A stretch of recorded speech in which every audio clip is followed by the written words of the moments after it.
Millions of people go missing every year. For decades, families are left with agonizing questions, cold trails, and terrifying theories. But sometimes, the impossible happens, and the truth finally comes out. Today, we're covering 10 of the most shocking American disappearances that were recently solved.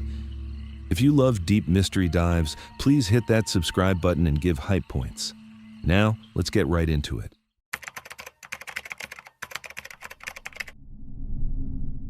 There's a thing the high desert in Arizona does to you that's hard to explain unless you've been there. It looks beautiful from a distance, rolling scrub, pale dirt, manzanita and juniper, and the kind of huge electric blue sky that doesn't seem real. But the second you step into it, the desert starts taking from you. The sun cooks you. The dryness pulls the water out of your skin. The horizon never gets closer no matter how far you walk. And at night, the temperature crashes, sometimes 50 degrees in a few hours, and the cold gets into your bones. People die out there. Adults, hikers, experienced ones, people with water bottles and GPS and good boots. So when, on a bright spring afternoon in 1994, a 13-year-old girl walked out her front door in shorts and tennis shoes and disappeared into that landscape, the assumption, but very quickly, was that the desert had taken her, that she was bones in a wash somewhere, picked clean by coyotes, never to be found. For 32 years, that was the assumption. For 32 years, that was wrong. This is the story of Christina Marie Plante, and it is one of the strangest endings to a missing persons case you will ever hear. So let me set the scene for you. Star Valley, Arizona. May 1994. If you've never been to that part of Arizona, picture this.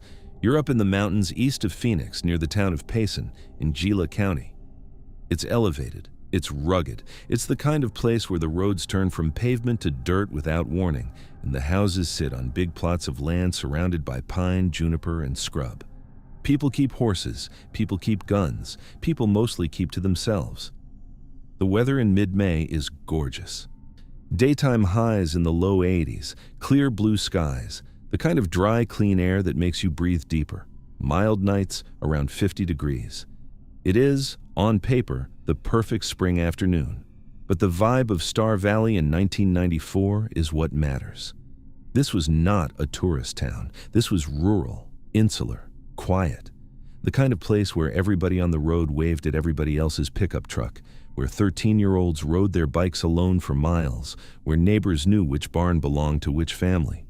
It was the kind of safety that, looking back, feels almost naive. But that was just life out there. And into that life walks Christina Plante. Christina was 13 years old. She went by Tina. Her dad was deceased. Her mom, Mary, for reasons that were sealed in family court records, didn't have custody of her. So Tina was living with her aunt and uncle on a quiet road called Moonlight Drive in Star Valley. Now, here's the thing. Tina was not happy. Friends and family later said she desperately wanted to be back with her mother. The arrangement with her aunt and uncle wasn't abusive, as far as anyone has ever publicly said, but it wasn't home. She missed her mom. She'd say so. She'd tell anyone who'd listen. The one thing that grounded her, the one anchor in her life, was her horse. She kept the horse at a local stable a short walk from the house, and every day, like clockwork, Tina would walk down the dirt road to feed it, brush it, sit with it. It was her therapy. It was her routine. It was the predictable, beautiful, repeating ritual of a kid who didn't have a lot of other things in her life that worked. And on May 15th, 1994, stuck on a bright Sunday afternoon, Tina put on a t-shirt, shorts, and tennis shoes. She told her aunt and uncle she was walking down to see the horse. She left the house at 12:30 in the afternoon. She never came back. By late afternoon, the family knew something was wrong. Tina hadn't returned for dinner. She wasn't at the stables, at least not anymore. The horse was fine. There was no sign of her on the road. Her uncle drove the route. He checked with neighbors. Nothing. By evening, he called the Gila County Sheriff's Office. And here's what's interesting. They took it seriously, immediately. Within hours, Christina was officially classified as missing and endangered under suspicious circumstances. That's not the standard she'll turn up treatment. That's a full-on, all-hands deployment. And the search that followed was massive. Onto helicopters in the air, trackers on the ground, dogs combing the brush, volunteers walking grid patterns through the high desert, posters on every gas station window in Gila County, flyers entered into national missing children databases. Days went by, and the searchers found nothing. I mean nothing. No tennis shoe in a wash, no torn piece of fabric on a thorn bush, no water bottle, no backpack, no jewelry, no bicycle, no tracks leading off into the brush, no tracks leading anywhere. The dogs lost her scent almost immediately, just past the house.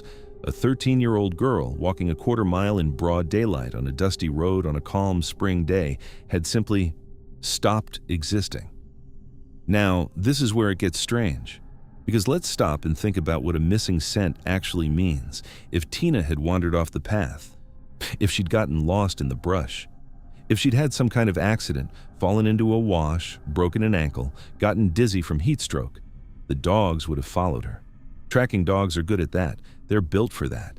The desert dust holds prints, branches break, hair catches on bark, something leaves a trail, but the dogs lost her right around the road. In tracker language, that means one thing. That means she got into a vehicle. Somebody on that road, in a car or a truck, took Tina Plante. That's not a guess. That's the only thing the evidence supports. But, and here's the second logic gap, who? This is rural Arizona in 1994. Star Valley is not on the way to anywhere. There's no through traffic. There's no highway running through it. The roads are dusty, rural, sparsely traveled. For a stranger to be driving down Moonlight Drive at exactly 12:30 in the afternoon, just as a 13-year-old girl in shorts happened to be walking, and for that stranger to grab her so cleanly that nobody saw a struggle, nobody heard a scream, nobody saw a vehicle pull away, that's not opportunity. That is coincidence to the point of impossibility. So either she went willingly, or someone was watching her, waiting for that exact moment. And then there's the third logic gap, the biggest one. How do you keep a 13-year-old girl missing in modern America for 32 years? Think about what that requires. No social security number ever pinging anywhere, no driver's license issued in her name, no high school enrollment, no tax records, no bank account, no medical records, no interaction with police, ever, no court records. No marriage license filed in her real name, no paper trail of any kind. In 1994, that was hard. By 2010, that was almost impossible. By 2020, that should have been unthinkable. We live in a digital surveillance state. Faces get scanned at airports. Names get cross-referenced at job applications. You cannot just not exist in the United States of America. And yet, year after year, the case stayed dead. There were a handful of newspaper clippings about Tina from the mid-90s. 3 of them, total. And then, nothing. The internet grew up around her absence. Social media got invented. Cold case databases went online. National attention came and went on 1,000 other missing kids cases. But Tina Plante? Crickets. Pure silence. For 32 years. For most of those decades, the people who knew her and loved her assumed the worst. They had to. Statistics don't lie. A 13-year-old who vanishes from a rural area, no trace, no leads, no body, that almost always ends one way. The desert keeps her secrets. Coyotes do their work. The wind moves the sand. Tina was, in everyone's mind, gone. Not missing. Gone. Until 2026. In early 2026, the Gila County Sheriff's Office stood up something they didn't have in 1994. A dedicated cold case unit, new detectives, modern tools, fresh eyes, and they pulled the box on a case that had been sitting on a shelf since some of them were children. Christina Marie Plante, May 15th, 1994. They started over from scratch. They looked at the original file, the witness statements, the family interviews. The biological mother, Mary, who had been a person of interest from day one, but who had somehow, almost unbelievably, never been definitively ruled out or charged, and they noticed something that in retrospect looked almost embarrassing. Mary Plante had purchased property in Springfield, Missouri in 1995. 1 year after her daughter vanished into thin air in Arizona. That alone wasn't proof, but it was a thread. And cold case detectives, when they get a good thread, they pull. What they found, and this is the part where you have to put down your drink, was that Tina Plante was alive. Not dead in the desert, not buried in a shallow grave, not held captive in some basement, not a victim of a kidnapper. She was 44 years old. She was living a quiet, totally normal life. She was a wife. She had a college degree. She had a career. And in April 2026, the Sheila County Sheriff's Office got up in front of cameras and announced what is genuinely one of the most unusual endings in modern missing persons history. Tina was found alive. But here's the twist that breaks your brain. She wasn't a victim. She wasn't kidnapped. She ran. When she walked out the door of her aunt and uncle's house on Moonlight Drive that May afternoon, she wasn't going to feed her horse. Or, well, she was, but she was also going to meet her mother. Mary had been waiting for her somewhere along that route in a vehicle. The two of them drove off together by plan, down to Phoenix and then out of the state, off the radar into a new life. Tina spent the rest of her teen years living under a different identity. She married at 17. She got a bachelor's degree in psychology from Missouri State University. She built a life, a real one, a whole one.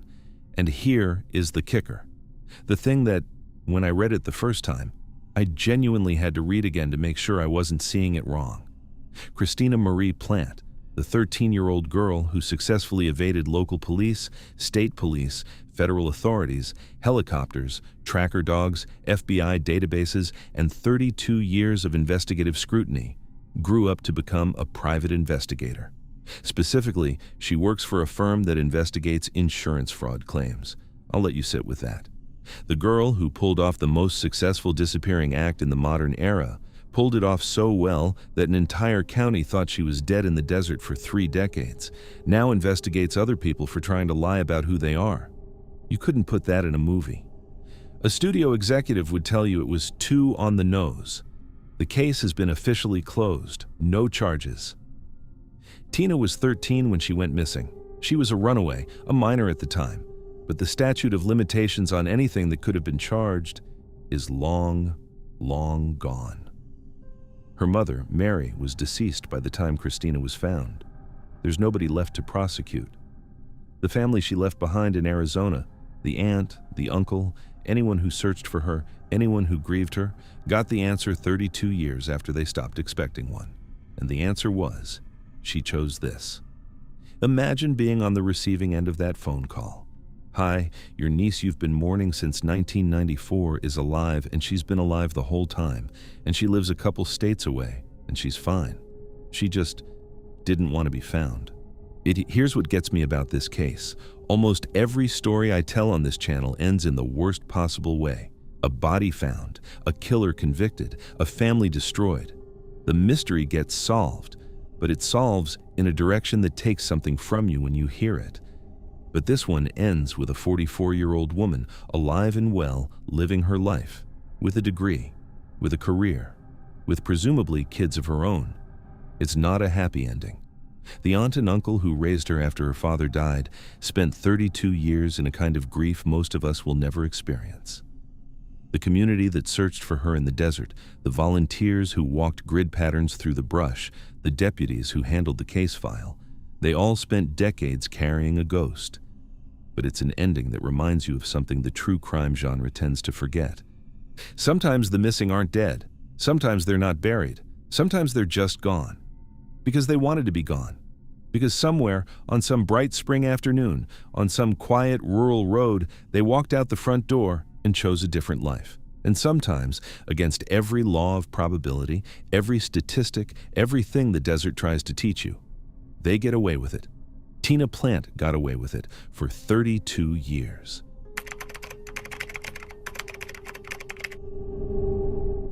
There's a thing about old missing children cases that you have to understand before I tell you this story. Most of them don't end. Most of them just slowly fade. The flyers come down off the supermarket bulletin boards, the newspaper clippings yellow in shoeboxes. The parents grow old. The detectives retire. The case file gets moved from an active drawer to a cold one. And eventually, decades later, there's nobody left who remembers the child's face. This case is different. Because in the spring of 2022, an old woman in Texas, a woman who had been hated, accused, and gossiped about for half a century, was sitting in her living room. And the phone rang. And on the other end of the line was a daughter she had last seen as a toddler, 51 years earlier, alive, 2 hours up the road. This is the story of Melissa Highsmith and the woman in the white gloves. So let me set the scene for you. Fort Worth, Texas, August 1971. If you've ever been to North Texas in late summer, you know the heat. The kind of heat that radiates up off the asphalt at midnight. The kind of heat where the cicadas are louder than the traffic. Daytime temperatures pushing 100. Concrete sidewalks hot enough to fry an egg.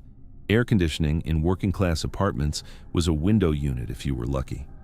This was the early 70s. The Vietnam War was on TV. Nixon was in the White House. Gas was 36 cents a gallon. People still smoked on airplanes. And, this is critical, there was no internet, no background checks, no databases, no Amber Alerts, no caller ID, no security cameras in every apartment hallway. If you wanted to find a babysitter, you opened the newspaper. You looked at the classified ads. You picked up the phone, a rotary phone attached to your wall by a curly cord, and you dialed. That's how it worked. That's how everybody hired everybody. And it worked mostly because we lived in a world where people generally were who they said they were.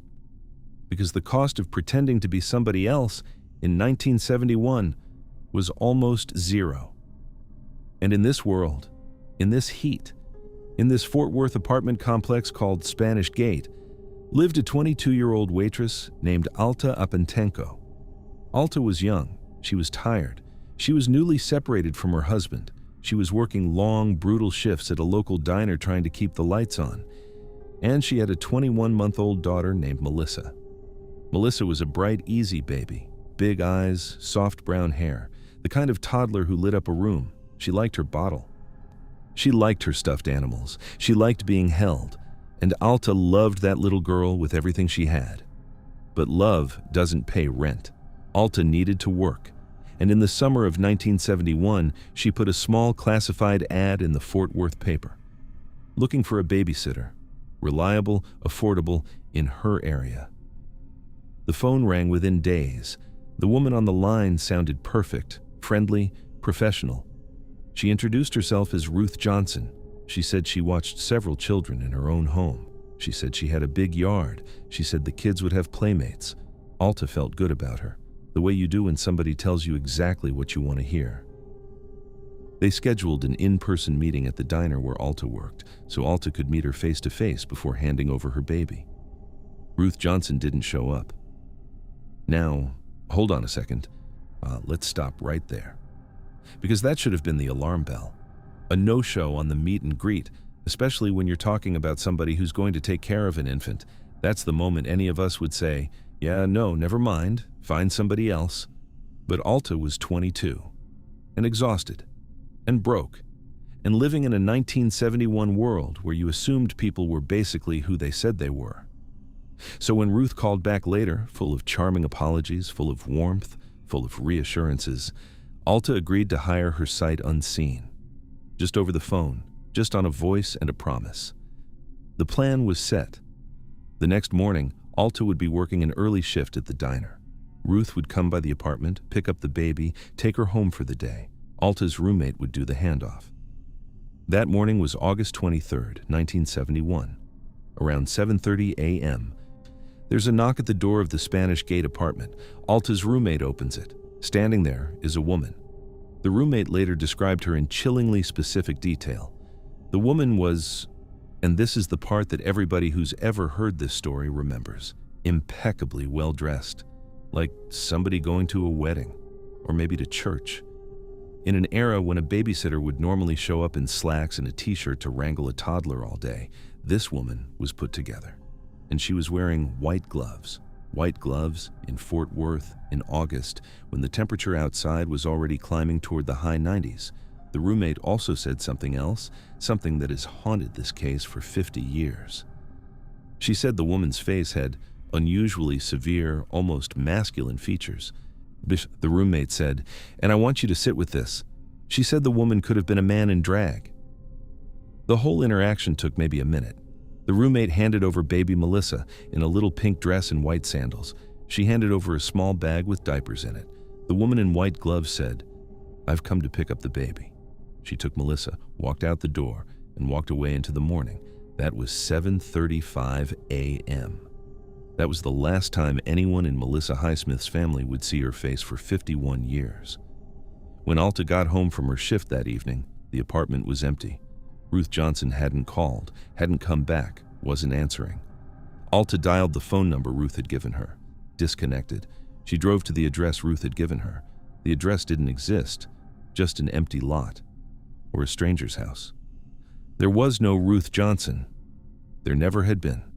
The whole identity, the name, the address, the kids in the yard, was a phantom, a construction, a trap. A 21-month-old baby had just been spirited out of an apartment by a woman who didn't exist. Now, this is where it gets strange, because in 2024, when you and I are watching this, we know what to do in a child abduction. There's a protocol. There's an Amber Alert. There's a face on every news channel within hours. Cars get stopped. Borders get watched. In 1971, none of that. The Fort Worth police took the report. They asked their questions. They did what they could. But almost immediately, the investigation turned in a direction that I find genuinely heartbreaking. Because the police and the community around Alta started looking at her. Think about the logic of how the police saw it.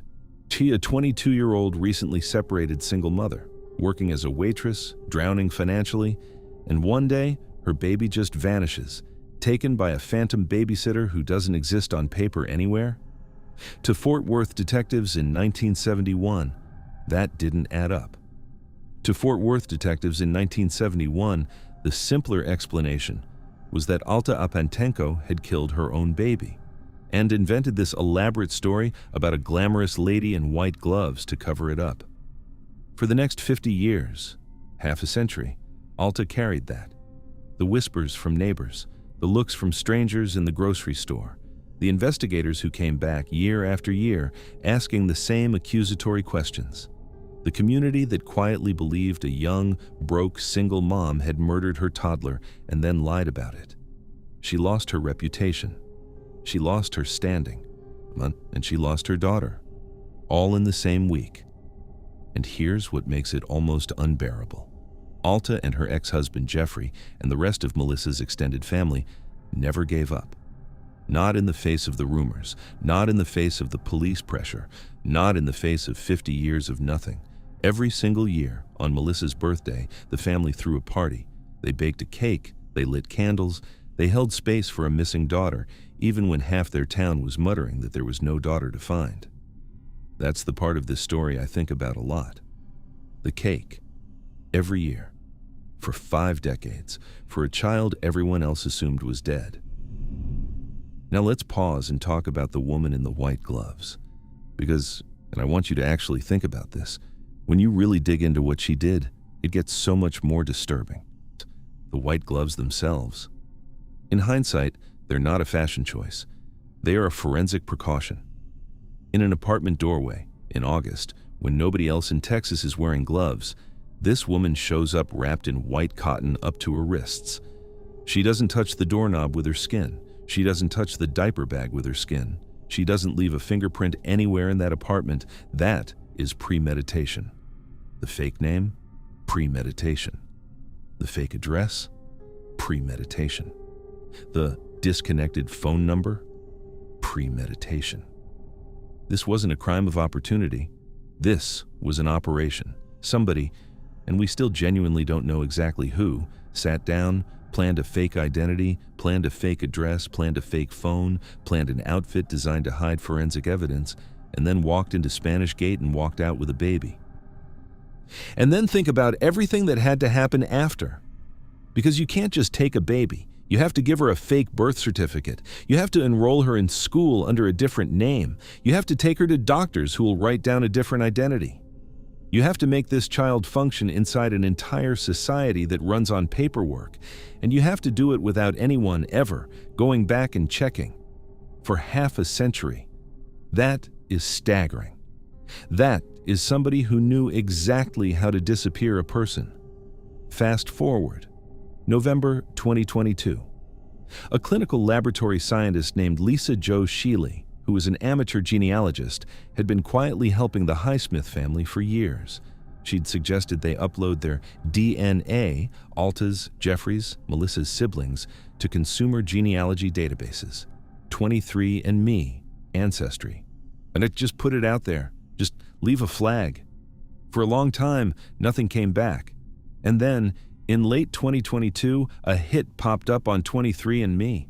Not Melissa herself, but a close family relative, a child of someone who was a direct genetic match to Alta and Jeffrey's missing daughter. The Highsmith family followed the thread. The DNA pointed to a woman, then 53 years old, living in Fort Worth, Texas, about a 2-hour drive from where Melissa had been taken, who went by the name Melanie. The family reached out to her, carefully, gently. They explained the situation. They sent her old photos. Melanie looked at those photos and recognized her own toddler face. The woman who had raised her, when confronted, eventually confessed in a Facebook message to Jeffrey. She claimed that she had bought baby Melissa off the street for $500 in 1972, or that she hadn't kidnapped her, just bought her from somebody else who had. The Highsmith family, and Melissa herself, strongly suspect that the woman who raised her was the woman in the white gloves, that she was Ruth Johnson, that the whole "I bought her on the street" story was just one last lie at the end of 50 years of lying. Here's the part that absolutely undoes me. Melissa, Melanie, had no idea any of this was happening. She had no idea she was a kidnapping victim. She had no idea for 51 years that a family 2 hours away had been baking her a birthday cake every August. She thought the woman who raised her was her mother. She had a hard childhood. She had run away from home as a teenager. She'd built a life. She'd had her own children. She had been Melissa Highsmith her entire life, and she didn't know it. In May of 2023, official law enforcement DNA testing confirmed the 23andMe results. Melissa got her birth name back, legally, on paper, after half a century. She met her mother, Alta, who at this point was an old woman in her 70s, who had spent 51 years being whispered about as a baby killer, who had lit 51 birthday candles, who had refused to believe her daughter was dead. That mother got to wrap her arms around her grown 53-year-old child in a hospital lobby after half a century, 2 days before Melissa's 52nd birthday. Here's what gets me about this case. For 51 years, every empirical, statistical, common-sense reading of this case said Melissa Highsmith was dead. The cops thought it, the neighbors thought it, the world thought it. The mother who kept lighting birthday candles year after year was, for the entire population that knew the case, a delusional woman in denial. She was right. They were wrong. And it took nothing more sophisticated than a $99 drugstore DNA spit kit to prove it. There's no killer to catch in this story. There's no body in a field. There's no podcast that broke the case. There's just a phantom in white gloves who walked away with a baby in 1971 and assumed nobody would ever follow the thread far enough to find her. She was wrong about that, too. The thing I want you to take away from this case is the cake. Every single year. For 51 years. Alta Apantenko kept showing up for a daughter the world told her was dead. That is a kind of belief that almost defies physics. That is a kind of love that frankly, I'm not sure most of us would be capable of in her position. But here's what's true, and what this case proved when it broke: a missing person is not the same thing as a dead person. Sometimes they're just missing. Sometimes they're alive. Sometimes they're 2 hours up the road. Sometimes they're sitting in their own kitchen on a Tuesday afternoon, with no idea anyone is looking for them while their mother lights another candle. Hope is not a strategy. It's not evidence. It's not police work. But every once in a while, against every odd, against every assumption, against 51 years of darkness, hope happens to be right. That's the case of Melissa Highsmith. And honestly, after all the cases we cover on this channel that end in the worst possible way, I'll take that ending every single time.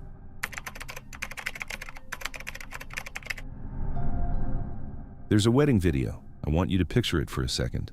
A beach in Kauai, Hawaii, November 2019. The sand is white, the water is that ridiculous Pacific blue, and there's a couple dancing barefoot at the edge of the surf. The woman is in a white lace dress, her dark hair down, laughing. The man is in a beige linen suit, beaming at her like he just won the lottery. They're spinning, they're kissing, they're toasting the cameras. They look so happy it's almost embarrassing to watch. Now, here's the thing. While that video is being recorded, while those two people are dancing on that beach, the woman's two children, a 16-year-old daughter and a 7-year-old son, are buried in the backyard of the man's house in Idaho. And they have been for weeks, and nobody knows yet. This is the story of Tylee Ryan and J.J. Vallow, and the doomsday cult that swallowed them whole. So let me set the scene. Rexburg, Idaho, late 2019. If you've never been, picture a small, conservative, deeply religious town tucked up near the Yellowstone border.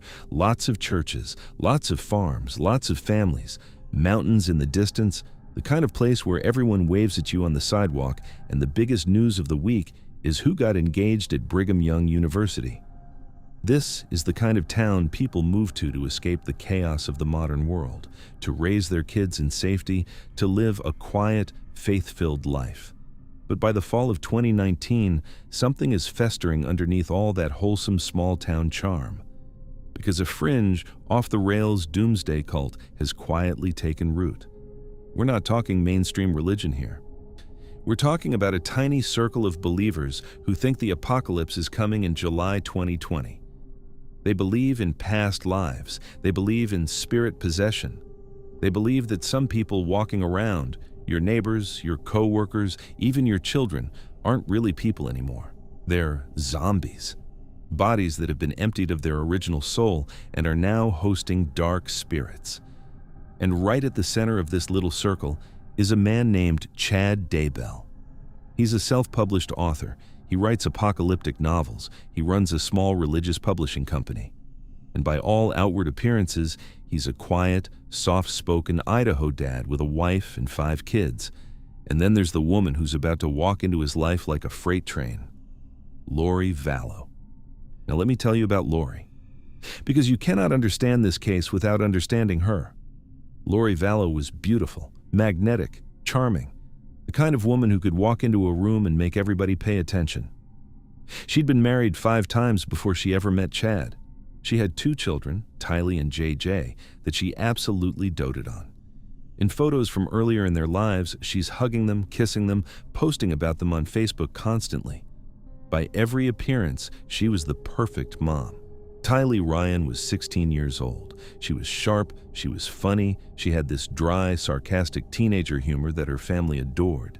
She was fiercely protective of her little brother.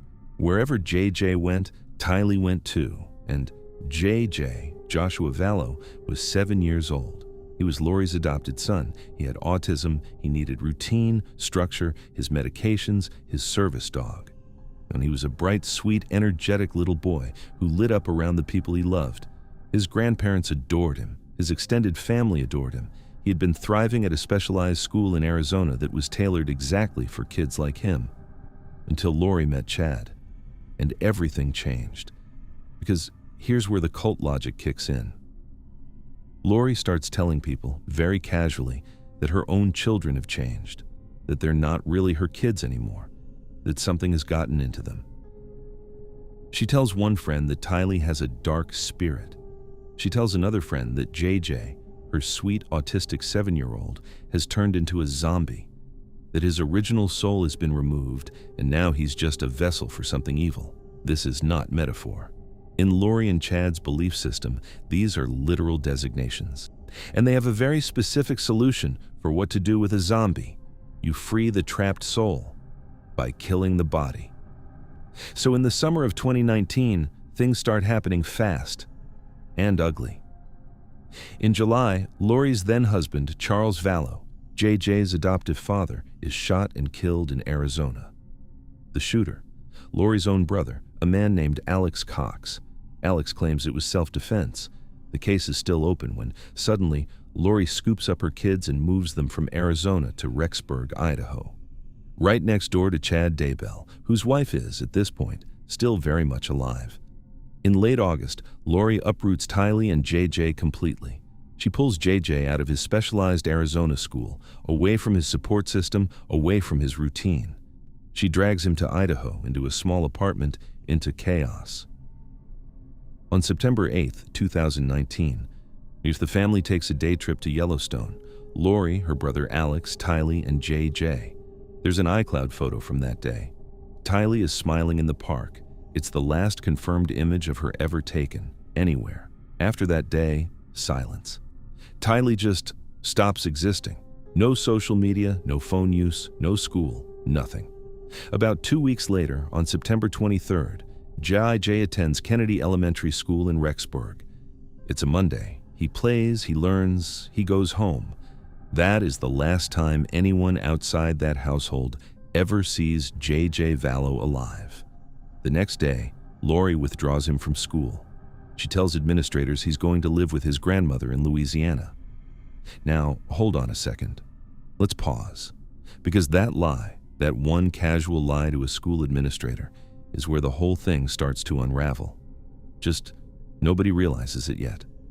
Because JJ did not go to live with his grandmother in Louisiana. His grandparents had no idea what she was talking about. They had been trying to call him. He wasn't answering. Nobody was answering. So in late November, the grandparents called the police in Rexburg and asked them to do a welfare check. Just go knock on the door, make sure JJ is okay. The cops show up. Lori opens the door. Calm, composed, smiles. Tells the officers that JJ is fine. He's actually staying with a family friend in Arizona. Different state. Different story than the one she told the school. The cops note it down. They leave. And the very next day, Lori and Chad disappear. They get on a plane, they fly to Hawaii, they go to Kauai, and they get married on a beach. With smiles, with laughter. With that wedding video, 2 missing children. A husband shot dead. A wife who's about to die. And the answer to every concerned relative in their lives is, let's go to the beach. Now, this is where it gets strange. Because while Lori is dancing in the surf, the police back in Idaho are starting to look closer. And what they find inside that little Rexburg apartment makes no sense. JJ's clothes are still there. His toys, his winter coat, his school supplies, his medication. The kid has a documented medical condition, and his medication is just sitting on a shelf in an empty apartment. Tylee's stuff is there too. Her phone, her belongings, her life. If your daughter is fine, away at college, which is what Lori had started telling people about Tylee, why is her phone still in your apartment? If your son is safe, staying with a friend in Arizona, why are his medications here? The police find a storage unit she rented. Inside, more of the kid's belongings just stashed away, like garbage, like leftovers from a life she was done with. You don't pack your children's medication into a storage unit if your children are alive. You don't. And then there's the trail of bodies. Let's lay this out because the math is just nuts. In July 2019, Lori's husband Charles is shot dead by Lori's brother, just before Lori would have lost custody of JJ in their pending divorce. In September 2019, Lori's 2 children vanish. In October 2019, Vallow-Daybell's wife Tammy, who was healthy in her 40s, no known issues, suddenly dies in her sleep. The death is initially ruled natural. Chad refuses an autopsy and has her buried within days. He collects on her life insurance. 2 weeks later, he marries Lori on that Hawaiian beach.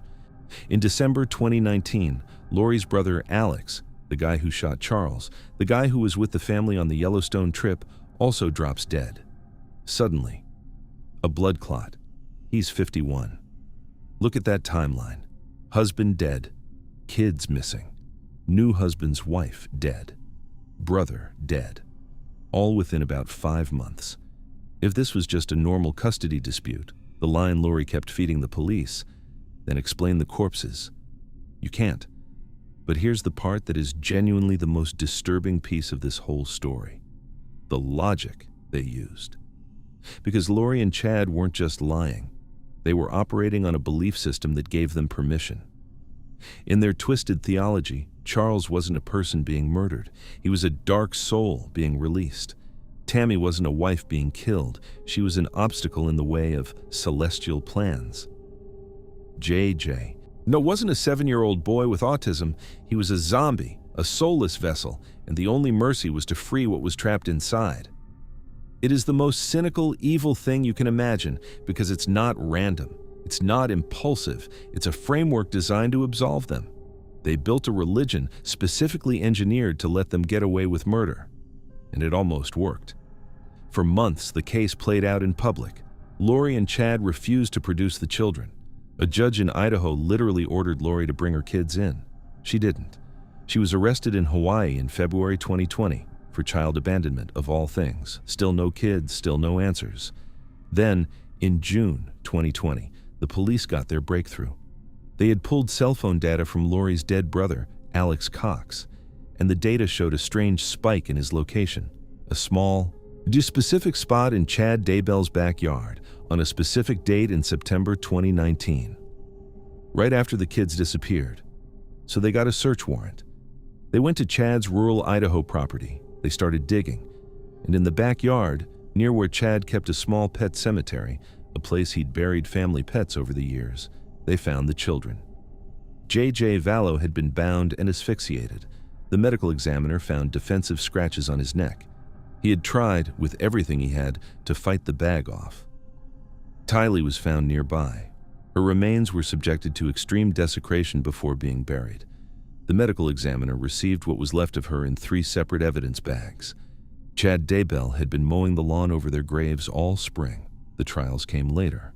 In 2023, Lori Vallow was convicted of the murders of her 2 children and the conspiracy to murder Chad's first wife, Tammy. Life without parole. In 2024, Chad Daybell was convicted of murdering Tylee, JJ, and his wife, Tammy. He was sentenced to death. And right up to the end, Lori never broke. In jailhouse interviews, she actually had the audacity to claim that Tylee had killed JJ and then killed herself. She blamed her dead 16-year-old daughter for her own murder from a prison cell. With a straight face, that's the kind of person we're dealing with. Here's what gets me about this case. The world spent months looking at this as a missing children's mystery. Where are JJ and Tylee?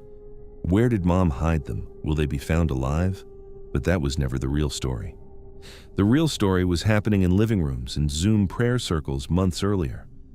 The real story was a woman sitting across from her own children at the dinner table, deciding they weren't human anymore. The real story was a man writing apocalyptic novels about the end of the world while quietly turning his backyard into a graveyard for someone else's kids. The world was watching for kidnappers, for predators, for strangers in vans. But sometimes the monster isn't a stranger. Sometimes the monster is Mom. Smiling on a beach in Hawaii, dancing barefoot, laughing into the camera, while her children are 6 feet under in another man's yard, half a continent away.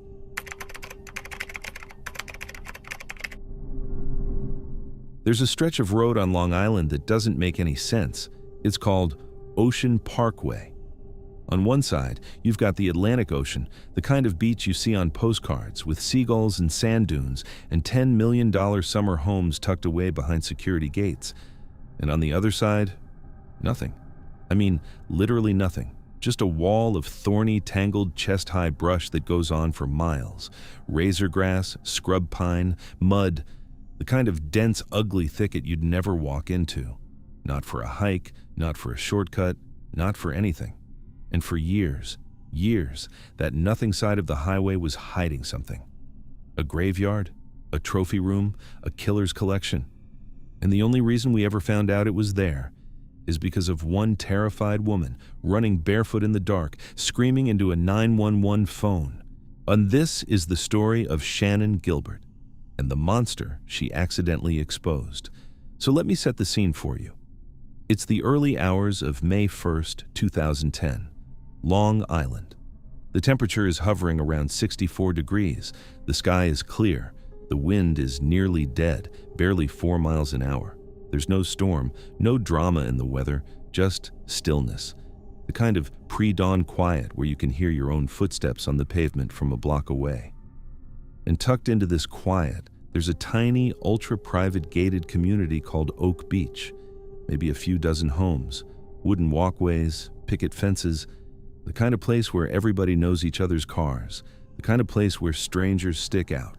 And into that little neighborhood, in the middle of the night, comes a black SUV with a 24-year-old woman named Shannan Gilbert in the back seat. Now, Shannan was a S-worker. She was from Jersey City. She advertised on Craigslist. This was 2010. That's how it worked back then. She had bipolar disorder. She had dreams of being a writer. She had 2 sisters she called every week. She was complicated. She was vulnerable. She was a real person. And on this particular night, she had a client to meet, a man named Joseph Brewer, in a house on the bay side of Oak Beach. Her driver, a guy named Michael Pack, parked the SUV outside and waited. Standard appointment should have taken 20, maybe 30 minutes, but somewhere around 4:45 in the morning, something inside that house went very, very wrong.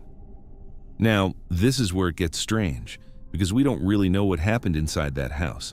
We just know what happened next. At 4:51 a.m., Shannan Gilbert dialed 911 from inside Joseph Brewer's living room, hiding behind a couch. And she stayed on that line for 23 minutes. 23 minutes. That's not a panic call. That's a siege. That's somebody who is convinced they are about to die. On the recording, you can hear her breathing fast. You can hear her saying over and over, "They're trying to kill me." She's pleading. She's begging. At one point, the client, Brewer, comes outside and tells her driver, Pack, to come get her, that she's freaking out, that she's losing it. Pack goes inside. He tries to coax her back to the SUV, and Shannan refuses. She looks at him and she says, "You are a part of this all along." And then, around 5 a.m., Shannan bursts out the front door, barefoot, terrified, sprinting through this tiny gated sleeping community. She runs to a neighbor's house. A man named Gus Coletti opens his door. She begs him to help her. He calls 911, but before he can get her safely inside, she bolts. She runs to another neighbor, a woman named Barbara Brennan. Same thing. The neighbor calls 911. Shannan won't stay, won't sit down, won't wait. She just keeps running, out of the gated community, toward the bay, toward the marsh. By the time the police finally show up, around 5:40 a.m., Shannan Gilbert is gone.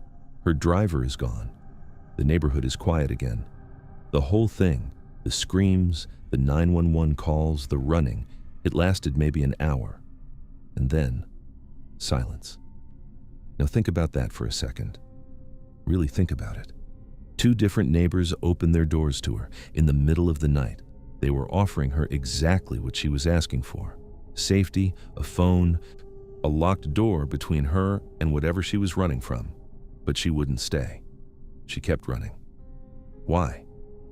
What does someone have to be afraid of, to refuse the help they were just begging for? What does it take to look at an old man holding open his front door at 5 a.m. and decide that running into a dark, unfamiliar marsh is safer than walking inside? We don't know, and we'll probably never know. Because Shannan ran straight into the bramble, into that thick, tangled, miles-long stretch of nothing on the wrong side of Ocean Parkway. And she vanished. For 7 months, nobody could find her. Her family screamed for help. They begged. They hired private investigators. They got nowhere. The police kept saying, well, she's a S-worker, she's bipolar, she probably ran off, she's fine. The official attitude was, dismissive, cold, almost insulting. But by December 2010, the pressure had built up enough that Suffolk County finally sent a K-9 unit out to search the brush along Ocean Parkway. Just one cadaver dog, a German shepherd named Blue, walking through the brambles with his handler looking for any trace of Shannon. And on December 11th, 2010, Blue hit on something. The handler pushed into the thicket, pulled back the razor grass, and there, lying in the brush about 10 feet from the road, was a body wrapped in a burlap sack. But it wasn't Shannon. The remains were skeletal. They'd been there for over a year. The body belonged to a 24-year-old escort from Buffalo named Melissa Barthelemy. And here's where the floor falls out from under everybody. Within 48 hours, the police sweep that same stretch of brush more carefully, and they find another body. Yeah, and then another, and then another.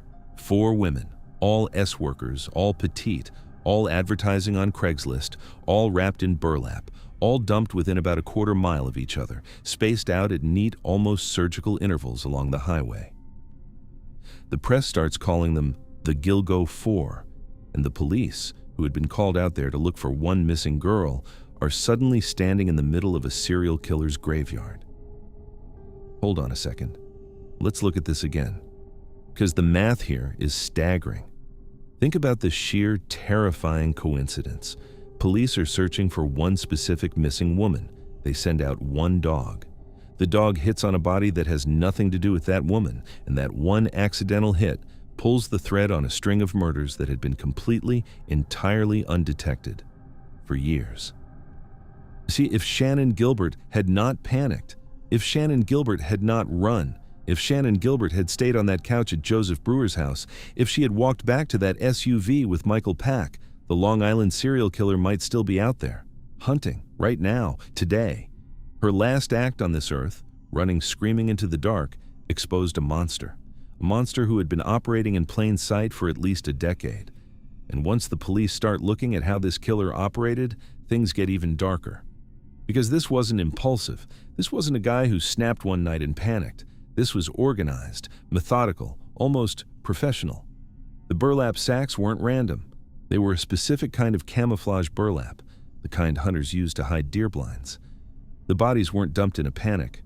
They were placed about 500 feet apart along the highway, just deep enough into the brush that no driver would ever see them, but close enough to the road that the killer didn't have to drag them very far. He knew that brush. He knew nobody walked over there. He knew the tides. He knew the geography. He knew exactly how invisible that stretch of road really was. He was using Ocean Parkway as a private cemetery, a trophy shelf. And then there were the phone calls. Because some of these victims, after they disappeared, their cell phones kept getting used. The killer would take the dead woman's phone, drive into Manhattan, and use it to call her family. He would call the victim's teenage sister and whisper terrible things to her. He would taunt them, mock them, describe what he had done, and he was smart about it. He never called from a quiet area. He always made the calls from somewhere like Times Square or Penn Station, places packed with thousands of people, cell signals pinging off every tower in the city, traffic noise drowning everything out. He knew the police would try to track those phones. So he picked the loudest, most crowded place in America to make the calls. He blended into the crowd of millions. He wasn't just cruel. He was intelligent. He was watching the investigation. He was studying it. He was laughing at it. And then he just stopped, or seemed to. The bodies stopped piling up. The phone calls stopped. The case went cold. For 13 years, the Long Island serial killer became a kind of urban legend, a phantom. He was on every podcast, every Netflix doc, every Reddit thread. People theorized he was a cop, a doctor, someone connected, someone protected. Year after year, no arrest until 2022. A new task force was formed, fresh eyes, fresh tech, and they did something nobody had really done before. They went back to the original cell phone data, the taunting calls from Times Square, the pings from when the victims disappeared, and they overlaid it with something boring, license plate cameras, toll records, commuter data, and one vehicle started showing up over and over again, a first-generation Chevy Avalanche, a big, ugly green pickup, the same truck that one witness years earlier had described seeing the night one of the victims vanished. That truck belonged to a man named Rex Heuermann. Rex Heuermann was an architect. He had his own firm in Midtown Manhattan. He was 6'4", almost 300 pounds. A massive guy. He was married. He had 2 kids. He lived in a rundown but completely normal-looking house in Massapequa Park, a quiet suburb on Long Island, directly across the bay from Gilgo Beach. He took the train into the city every morning. He sat next to commuters. He stood in line at delis. He held doors open for women. He looked, for all the world, like the most boring man you have ever met. The task force followed him, quietly, for months. And in early 2023, they followed him to a pizza place in Manhattan. They watched him eat. They watched him throw the crust in the trash. And then they fished it out. The DNA on that pizza crust matched a male hair found on one of the burlap sacks dumped on Gilgo Beach. In July of 2023, after 13 years of silence, they arrested Rex Heuermann. Here's the thing. The Long Island serial killer wasn't a ghost. He wasn't a phantom. He wasn't some shadowy figure operating from the dark corners of society. He was an architect with a Manhattan office and a family in the suburbs. He commuted. He paid his taxes. He waved at his neighbors. He was standing right next to people on the subway, right behind them in the deli line, right across the bay from the brush where his victims were rotting. For over a decade, while every true crime show in America wondered who the Gilgo Beach killer could possibly be, he was sitting in a cubicle in Midtown sketching out building plans.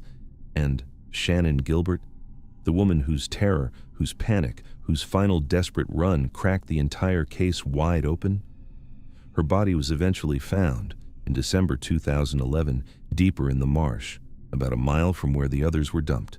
The Suffolk County Police, to this day, officially maintain that Shannan's death was unrelated. An accident, a drowning, a drug-induced panic. A woman runs screaming into the night in the exact stretch of road where a serial killer dumps S-workers, and somehow, officially, it has nothing to do with anything. You can decide for yourself whether you believe that, but here's what we know for sure. The monster was real. He was hiding in plain sight, and it took the screams of one terrified woman running into the dark, into the one place nobody would ever look, to finally make somebody look.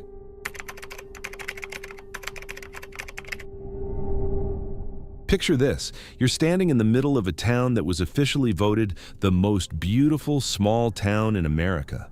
The streets are lined with bourbon distilleries. The houses have wraparound porches. Everyone knows everyone. It's the kind of place where, on a summer night, you can hear cicadas humming and smell barbecue drifting down the block. It looks like a postcard. It feels like a memory of a simpler America. Now imagine that underneath all of that charm, under the bourbon barrels and the front yard flags, there's a body buried somewhere. A mother of 5. And almost everybody in town has a pretty good idea of who did it. And nobody, will say a word. That's Bardstown, Kentucky. And this is the story of Crystal Rogers. So let me set the scene for you. It's July 2015. Bardstown is the self-proclaimed bourbon capital of the world. Tourists wander in and out of distillery tours. The historic downtown looks like something out of a Norman Rockwell painting. But here's the thing. By the summer of 2015, the locals are already getting nervous because this perfect little town has been racking up a body count that doesn't match the postcard. 2 years earlier, in 2013, a Bardstown police officer named Jason Ellis was ambushed and shot to death on an off-ramp. Nobody caught. In 2014, a mother and her teenage daughter, Kathy and Samantha Netherland, were brutally murdered in their home. Nobody caught. So by July of 2015, there's already this low hum of paranoia in town. Something is wrong here. Something is rotten underneath all that charm. And then, on the eve of the 4th of July weekend, the temperature climbs to 89 degrees. The humidity is thick and sticky, the kind of muggy Kentucky night where the air feels heavy on your skin. Fireworks are popping off in every backyard. Storms are rolling in. It's the perfect cover, the perfect noise, the perfect distraction. And on that weekend, Crystal Rogers vanishes. Now, let me tell you about Crystal, because to understand why this case is so wrong, you have to understand who she was. Crystal Rogers was 35 years old. She was a mother of 5 children. 5. Her world didn't just revolve around her kids, her world was her kids. Friends and family describe her as fiercely protective, the kind of mom who knew every schedule, every soccer game, every doctor's appointment. Her youngest, a little boy named Eli, was only 2 years old. He was still nursing, still sleeping with his mother. This is critical. Burn that detail into your brain. Because the official story we're about to be told is that Crystal, this devoted, fiercely protective mother, just walked away from her 2-year-old son in the middle of the night and disappeared into thin air. Does that sound like a woman, you know? She was living with her boyfriend, Brooks Howick. Brooks was a big deal in Bardstown. He came from a powerful, well-connected local family. He was a real estate developer. He was a guy with money, with property, with influence. And by all accounts, the relationship between Crystal and Brooks was, let's just say, complicated.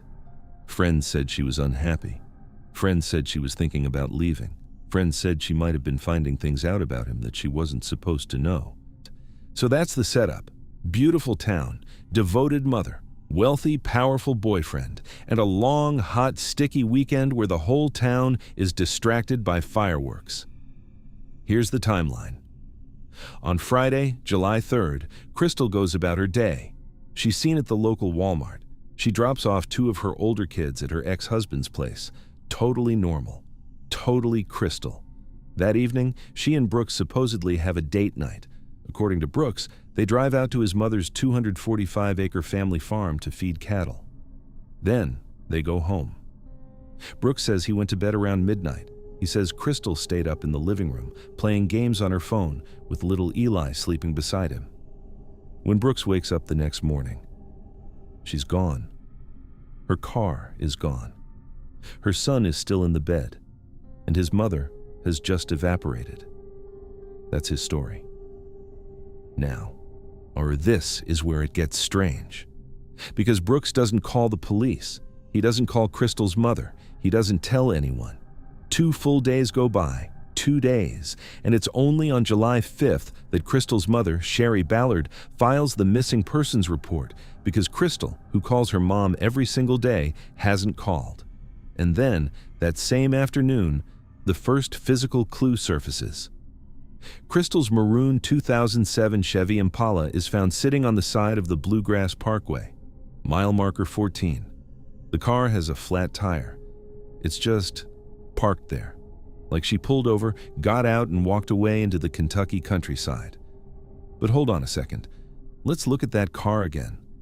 Because everything inside that car tells you a different story than the one being whispered around town. The keys? Still in the ignition. The purse? Sitting in the front seat. The diaper bag? Right where you'd expect it. And her cell phone? Inside the car, uncharged, just sitting there. Now think about this for a second. Really think. If you're a mother of 5, your 2-year-old is at home. You get a flat tire on a dark highway in the middle of the night. What is the one thing you grab before you get out of the car? It's the phone, right? It's not even a debate. You grab the phone, you call AAA, you call your boyfriend, you call your mom. That's the entire reason we carry phones. That is the single object designed for this exact moment, but the phone is still in the car. Uncharged, and let's say, just for the sake of argument, let's say her phone was dead. Okay, fine. Then she's flagging down a stranger for help, but the keys are in the ignition. Who walks away from their car on a Kentucky highway and just leaves the keys for anybody to take? Nobody. Nobody does that. And here's the next piece. The car has a flat tire, but mechanics who looked at it later said the tire didn't have a normal puncture. It looked like it had been intentionally damaged, like someone wanted that car to be found exactly there, like someone wanted to stage a story. It's not an abandoned car. It's a prop. Now let's talk about Brooks. His girlfriend, the mother of his child, has just vanished. Her car shows up abandoned on a highway. The whole town is buzzing. And what does Brooks do? He doesn't search. He doesn't put up flyers. He doesn't beg the public for help on the news. When Crystal's family organizes massive volunteer search parties, hundreds of people fanning out across fields and woods and waterways looking for her, Brooks doesn't show up. Not once. Instead, he heads out to the family farm, the same 245-acre farm he supposedly took Crystal to feed cattle on the night she disappeared. Does that sound like a man whose world has just collapsed? Does that sound like a man whose 2-year-old son just lost his mother? And it gets worse. When the police finally bring Brooks in for questioning, his older brother, Nick Houck, calls him in the middle of the interview. Nick is a Bardstown police officer. A police officer. He calls his brother, who is in the middle of a homicide interrogation, and tells him to stop talking, to shut it down. Right there, from the inside. Nick later fails an FBI polygraph. The trunk of his police cruiser tests positive for traces of bodily fluids. He gets fired. But by then, Brooks is already lawyered up, gone silent, and started doing television interviews where he stares right into the camera and says he is 100% completely innocent. This is where the small-town corruption stops being a vibe and becomes a wall. Witnesses get nervous. People who knew things stop returning calls. Houses owned by the Houck family rental business start mysteriously catching fire. A white Buick belonging to the Houck grandmother that some say was used to move Crystal's body gets sold off and scrubbed clean. Suddenly, out of nowhere, the whole town, the whole investigation, the whole pursuit of justice, it just hits a wall of silence so thick you could chew on it. But Crystal's father wouldn't stop. And Tommy Ballard was the kind of man who, the second he heard his daughter was missing, knew. He knew. He didn't trust the local cops. He didn't trust Brooks. He didn't trust the official story for 1 single second. So Tommy did what most parents only dream of doing. He became his own detective. He organized search parties. He called reporters. He talked to anyone who would listen. He kept the case alive when Bardstown wanted it to die. For 16 months, Tommy hunted for the truth.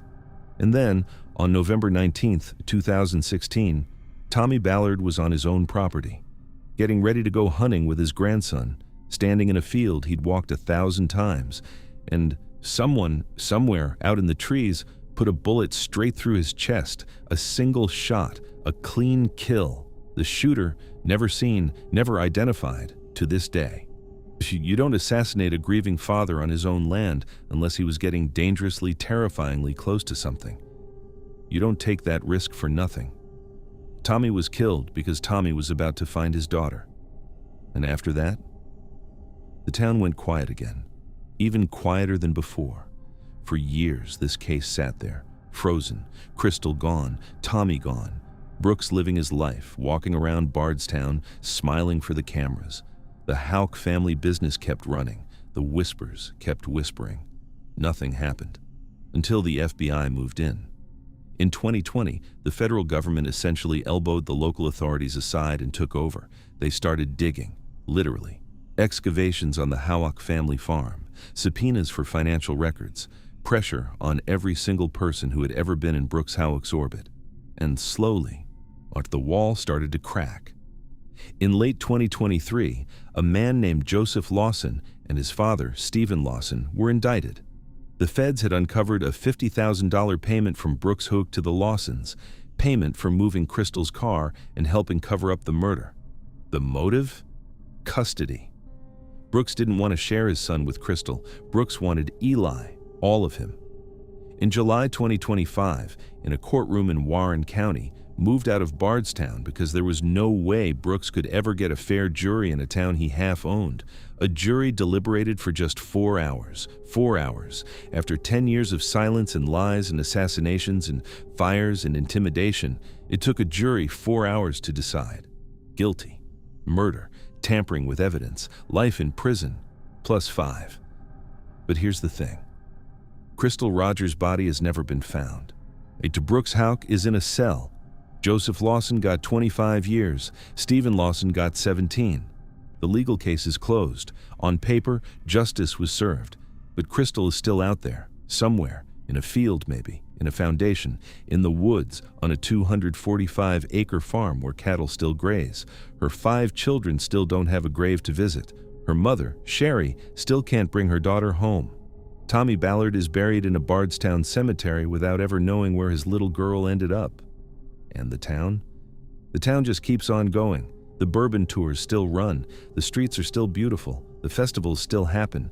Tourists still drive in, take their pictures, buy their souvenirs, and drive out, with no idea that the prettiest little town in America spent almost 10 years protecting a murderer. That's the thing about small towns. They look so safe in the daylight. It's at night, when the fireworks are loud enough to cover a gunshot, that you find out what they really are.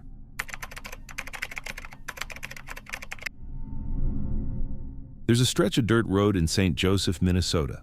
It's about a quarter-mile long, cornfields on one side, a row of trees on the other.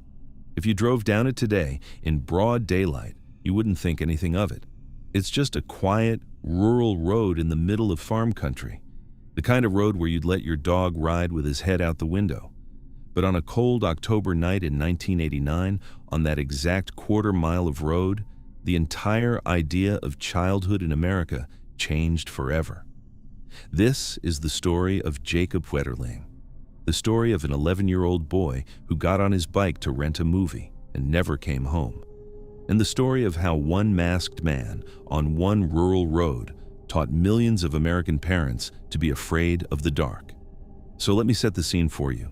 It's October 22nd, 1989, St. Joseph, Minnesota.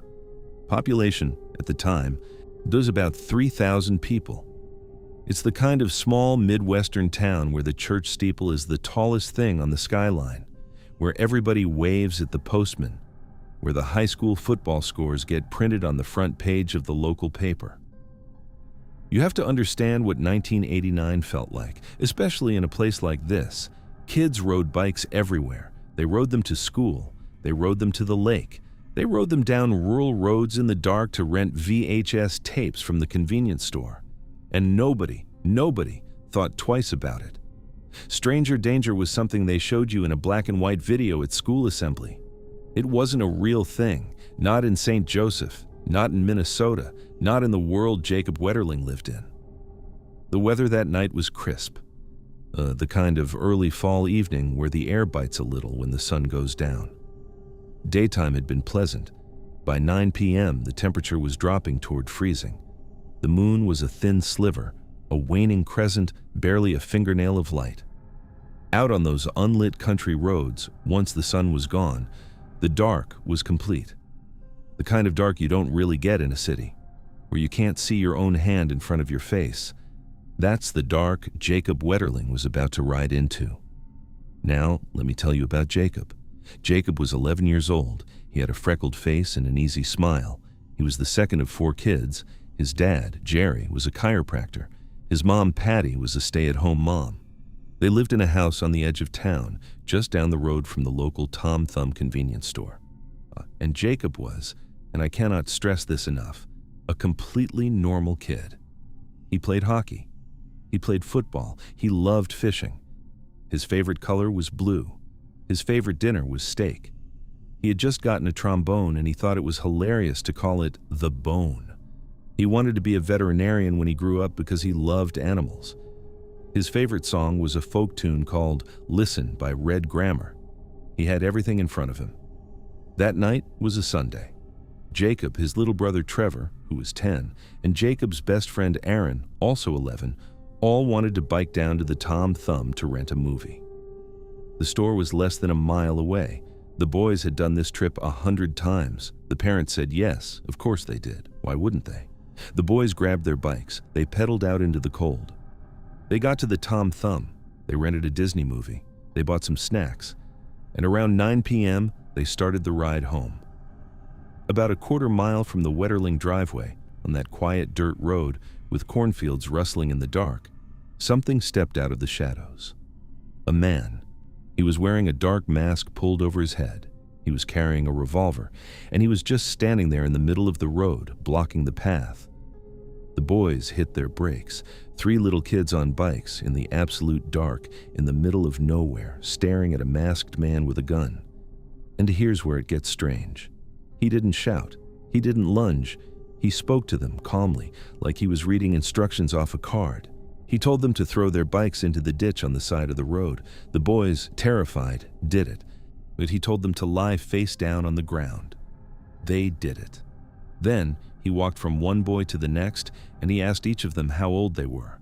Aaron said his age. The man told Aaron to run into the woods and not look back.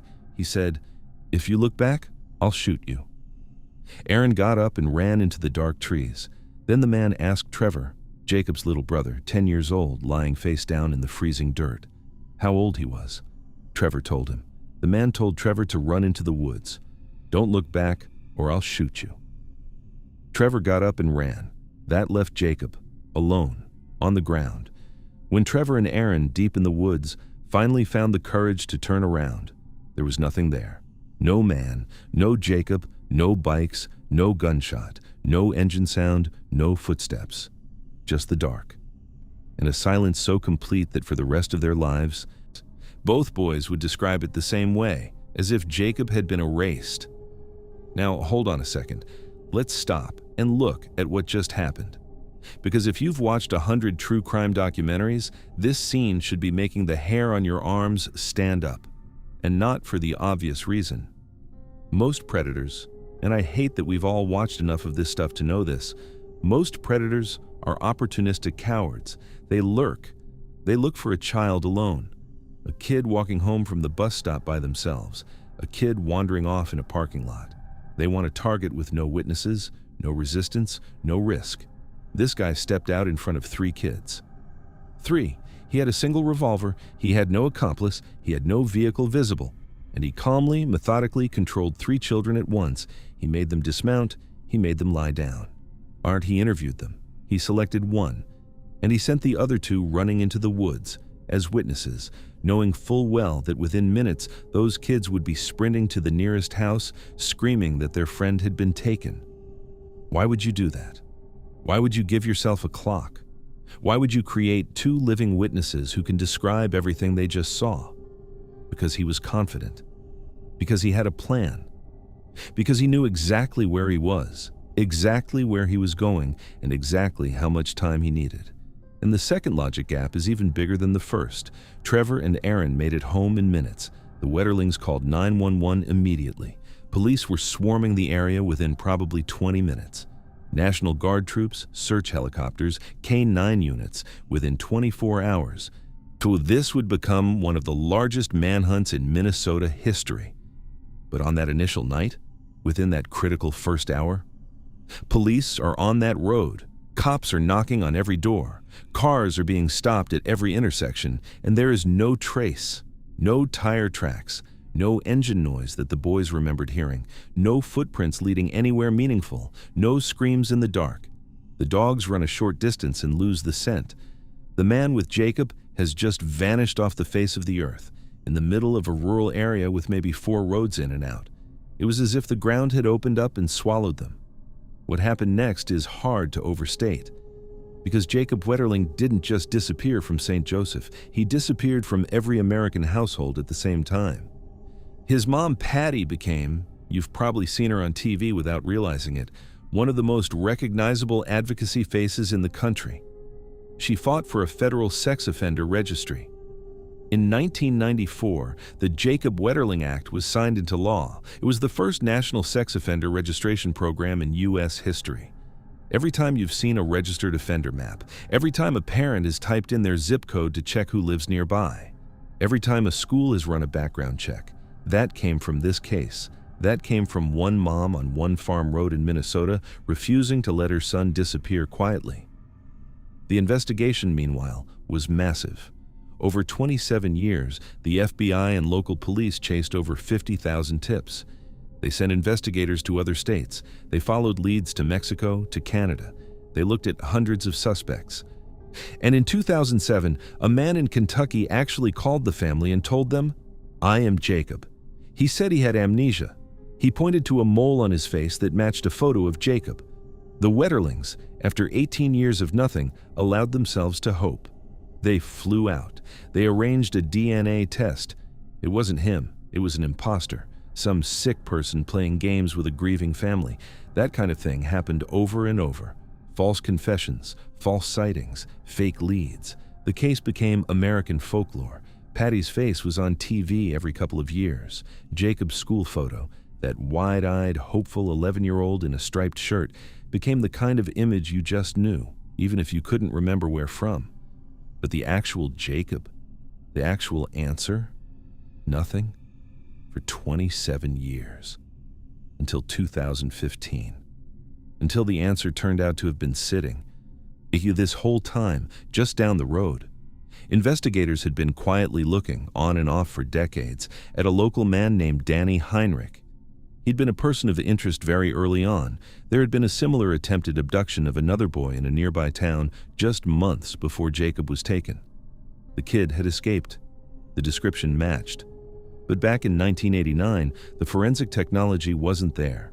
Heinrich slipped through. He stayed in the area. He kept his head down. He worked. He aged. He lived a quiet, suburban Minnesota life for almost 3 decades, while Patty Wetterling went on Oprah, while the FBI dug up swamps, while millions of parents in America taught their kids never to talk to strangers because of what happened to her son. Danny Heinrich was driving past the Wetterling farm on his way to the grocery store. In 2015, federal investigators executed search warrants on Heinrich's home. They were looking for evidence in cold cases. What they found was a massive, organized collection of illicit materials involving minors, and, chillingly, surveillance-style footage that he had taken himself of neighborhood boys delivering newspapers, riding bikes, playing in playgrounds. He had been watching children on tape for decades. He was clearly, demonstrably, exactly the kind of predator everyone had been looking for. The federal charges alone were going to send him away for the rest of his life, and his lawyers knew it. So in September 2016, they cut a deal. In exchange for taking the federal porn case off the table, Heinrich would confess to everything, and he did, in court, under oath, with his hands folded in front of him. He admitted that on October 22, 1989, he had driven to that road, parked in a dark driveway, put on a mask, and waited. He admitted to ordering the 3 boys off their bikes. He admitted to selecting Jacob. He admitted to handcuffing him, putting him in his car, and driving him to a remote pasture about 30 miles away. He admitted to assaulting him, and he admitted that when a police siren went by in the distance and Jacob started to cry, Heinrich panicked. He shot Jacob twice, and he buried him in the field. He led police to the spot. They dug. And on a cold day in September 2016, almost exactly 27 years after he disappeared, they found Jacob's remains and his red hockey jacket, right where Heinrich said they would be. A 30-minute drive from the dirt road where his little brother had last seen him. Here's what stays with me about this case. For 27 years, the country chased a phantom. We pictured a drifter, a trucker, a faceless monster from somewhere far away who had passed through and disappeared. We built laws around that fear.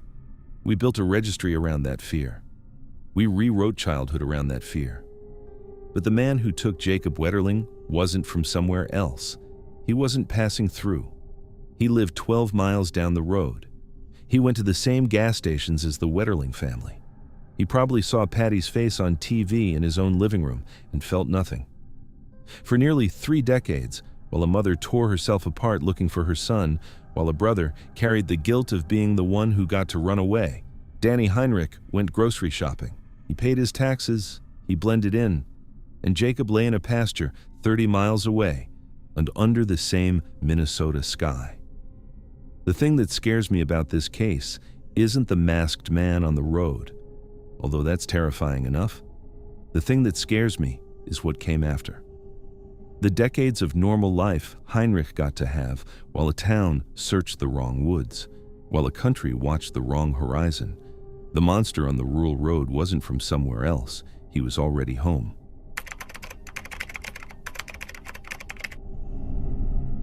There's a thing about pecan orchards in South Georgia. If you've never seen one, picture this. Rows and rows of huge, gnarled trees stretching as far as you can see. The branches twist together overhead like fingers laced in prayer. The ground underneath is shaded, cool, quiet, And in the fall, when the harvesters come through, the air smells like wood smoke and dry leaves and burning brush. It's beautiful. It's peaceful. It's the kind of place you'd take a date for a picnic. Now, imagine that for over a decade, every time someone in the town of Ocilla, Georgia, drove past one specific pecan orchard, every time they slowed down at the stop sign nearby, every time they took a photo of the pretty trees in autumn, they were driving past the ashes of a missing high school teacher. And nobody knew. This is the story of Tara Grinstead. And it is the story of how a town can keep a secret for 11 years without even realizing it's keeping one. So let me set the scene for you. Ocilla, Georgia. October 2005. If you've never been to South Georgia, picture Friday night lights. Picture a town with one main street, one stoplight that nobody really respects, and one high school where the football games are basically a religious event. The local Sweet Potato Festival is the biggest deal of the year. Everybody knows everybody. Everybody's grandparents knew each other's grandparents. Doors don't get locked. Keys get left in ignitions. Kids ride bikes until dark. It's the kind of town that you either love because it never changes, or you flee because it never changes. And in this town, Tara Grinstead was a celebrity.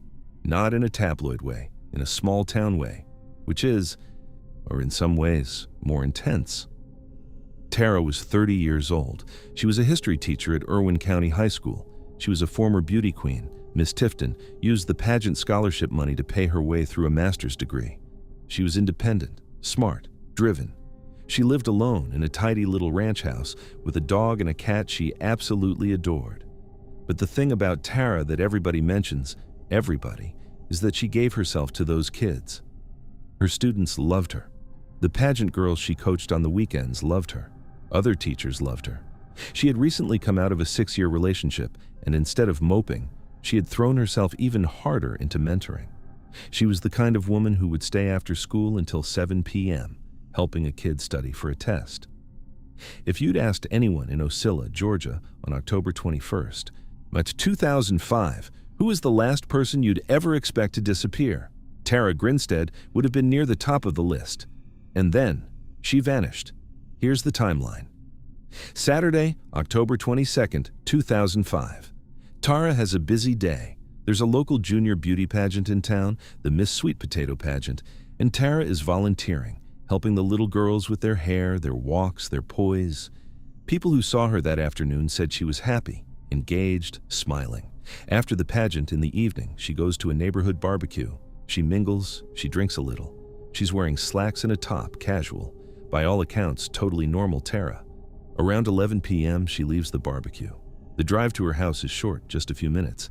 She's home by maybe 11:15, and that, right there, is somewhere between 11 and dawn on Sunday morning, is the last sliver of time when Tara Grinstead is alive on this earth. But nobody knows that yet. Sunday goes by. Tara's mom calls a few times, can't get through. Tara doesn't answer. That's not necessarily strange. Tara is a busy woman. She might be at a friend's. She might be napping. Mom asks a family friend, who happens to be a police officer in another town, to swing by Tara's house Sunday night just to check. He does. The lights are on. The dog is barking. The car's in the driveway. He knocks. No answer. He shrugs, leaves his business card stuck in the front door, and goes home.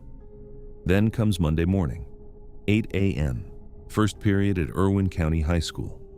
The history class is full of students. The bell rings, and Tara Grinstead is not standing at her chalkboard. For Tara, that is impossible. She has never missed school without calling in, not once. She's the teacher who shows up to work with the flu. She's the teacher who drives in through tornado warnings. The administration knows immediately. Something is wrong. By 11 a.m., the police are inside her house, and what they find makes no sense. Now, this is where it gets strange, because the crime scene tells you two completely contradictory stories at the same time.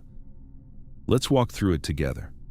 Her car, sitting in the driveway, unlocked. Her dog and cat, inside the house, calm, unharmed. Her cell phone, plugged into the wall, charging. Her bedroom, disturbed. The bed is unmade. But Tara was the kind of person who always made her bed. There are clothes scattered, the lampshade is crooked, knocked sideways. The alarm clock is on the floor, broken, and kicked under the bed. That right there says struggle, that says someone got grabbed. But yeah, her front door? Locked. From the outside, locked tight. Her purse and keys, missing, gone. And out in the front yard, lying in the grass like somebody dropped it on the way to the car, is a single, intact, white latex medical glove. Now, hold on a second. Let's look at this again. Because there are two huge logic gaps here, and I want you to feel them. The first one, the house is locked. Think about that. Whoever did this didn't break in through a window, didn't kick a door. Whoever did this came in through an unlocked door, because remember, this is Oscilla, people don't lock up. Attacked her in the bedroom, took her, and then on the way out, took her keys with them and locked the door behind them. Why would you do that? Why would a kidnapper, in the middle of probably the most adrenaline-soaked moment of his life, stop at the front door, fish the keys out of her purse, lock the deadbolt, and pocket the keys? Because he was buying time. If the door is locked, the neighbors won't notice anything is wrong. The dog can't get out. The mail piles up, but nobody panics. He knew it would take days before anyone really started looking. And he was right. It took until Monday morning. He bought himself almost 36 hours of head start just by turning a deadbolt. That's not a panicked kid. That's somebody who was thinking. But, and here's the second logic gap, if he was thinking that clearly, if he was that careful, then why is there a latex glove in the front yard? A medical glove. The kind you wear when you don't want to leave fingerprints, the kind you bring with you on purpose, before you go to the house, the kind that screams premeditation. He thought to lock the door. He thought to bring gloves, but he dropped one of them in the grass 10 feet from the front porch and never came back for it. And when the GBI eventually tested that glove, they found Tara's DNA on the outside of it and an unknown male's DNA on the inside. So now we know two things. We know the killer touched Tara, and we know the killer wore that glove. We just don't know who. For 11 years, that question hung over Oscilla like fog. Because in a town that small, with a victim that beloved, the investigation went exactly the way you'd expect it to go. The police looked at every man Tara had ever dated, her ex-boyfriend of 6 years. They looked at married men in town she might have been seeing in secret. They looked at that family friend cop who had stuck the business card in her door.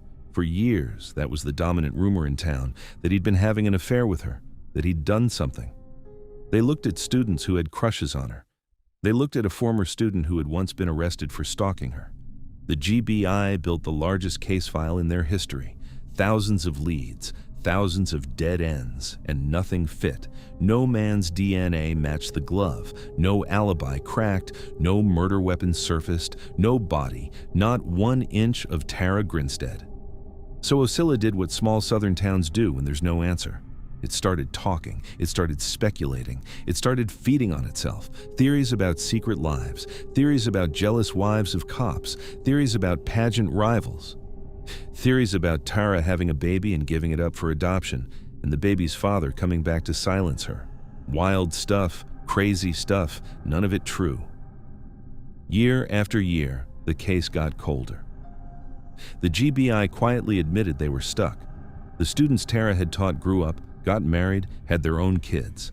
The case stopped being news, it became myth, and the killer kept living his life, right there in town. The thing that finally cracked it, and you have to appreciate the irony of this, was a podcast. In 2016, an Atlanta-based filmmaker named Payne Lindsay started a podcast called Up and Vanished. He drove down to Oscilla. He started knocking on doors. He started recording interviews. He started asking the questions the GBI had stopped asking out loud. And the podcast blew up. Millions of downloads, national media. Suddenly, this tiny South Georgia town that had spent 11 years quietly pretending to forget about Tara Grinstead couldn't pretend anymore. Reporters were everywhere. Strangers from across the country were driving into Oscilla to look at the spot where her house had been. The pressure became unbearable. And in early 2017, somebody who knew something finally got nervous enough to talk. The tip went to the GBI. the GBI moved fast. And on February 23, 2017, 11 and a half years after Tara disappeared, they arrested a 33-year-old man named Ryan Alexander Duke, and shortly after, his friend Bo Dukes. And here's the part that hits you in the gut. Ryan Duke and Bo Dukes were former students at Irwin County High School, the same school where Tara taught, the same hallways, the same building. They hadn't been her students directly. They'd graduated before she taught their year. But they were from her world. They were Ocilla kids. They knew exactly who she was. They had walked past her classroom door. And what they had done was almost stupidly simple. According to Ryan Duke's confession at the time of his arrest, Ryan said he was high, he was broke. He was looking for cash to buy more drugs. He picked Tara's house essentially at random.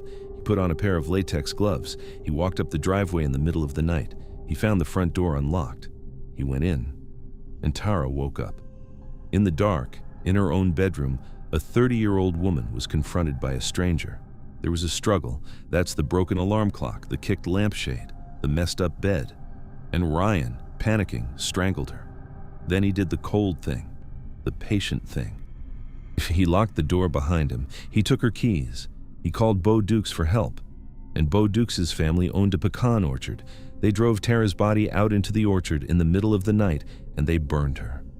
For 2 days, they kept the fire going, until there was nothing left but ash and bone fragments scattered across the soil under those gnarled trees. For 11 years, Tara Grinstead's remains were spread across the floor of a working pecan orchard. People drove past it every day. Trucks harvested the trees right above where she lay. Families picnicked under the canopy. Kids played in the rows. She was right there, the whole time. The trials came. They were ugly. Ryan Duke recanted his confession in court, said it was actually Bo who killed her, not him. The jury, in a baffling decision, acquitted him of murder but convicted him of concealing a death. Bo Dukes got 25 years for his role, so the legal closure is messy, imperfect, the kind that doesn't really feel like justice. But here's what gets me about this case. For a decade, the town of Ocilla looked outward. They looked at strangers. They looked at affairs. They looked at conspiracies. They told themselves that whoever did this had to be sophisticated, somebody with a motive, a history with Tara, a reason. They turned this case into a soap opera. They had to, because the alternative was unbearable. The alternative was that there was no reason at all. Tara Grinstead, the beauty queen, the beloved teacher, the girl every parent in town wanted their daughter to grow up to be, was killed because a kid in her own school district needed $40 for drugs. That's it. That's the whole story. She wasn't taken by a phantom. She wasn't taken by a jealous lover. She was taken by a stranger who walked through her unlocked front door because, in Ocilla, Georgia, nobody ever bothered to lock their front doors. And the monster wasn't a monster. He was just a kid from down the road who drove past the pecan orchard every day for the next decade and went home and slept fine. That's the thing about small towns. The secret isn't usually as far away as you think. Sometimes it's parked at the gas station, 2 pumps over, filling up his truck.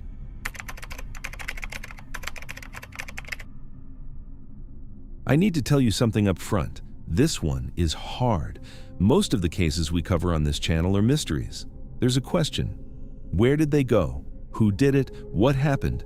And the story is the slow, satisfying click of those questions getting answered. This one is different, because the question in this case isn't really what happened. We know what happened. The question is, how was this allowed to happen? How did a 5-year-old girl, with a name and a social security number and a documented case file in 2 different states, with caseworkers and lawyers and judges and grandparents and neighbors and a biological mother screaming her name into the void, how does a child like that just disappear for 2 years without a single person noticing? This is the story of Harmony Montgomery. And the most horrifying part of it isn't the murder, it's the silence after. So let me set the scene for you. Manchester, New Hampshire, late 2019.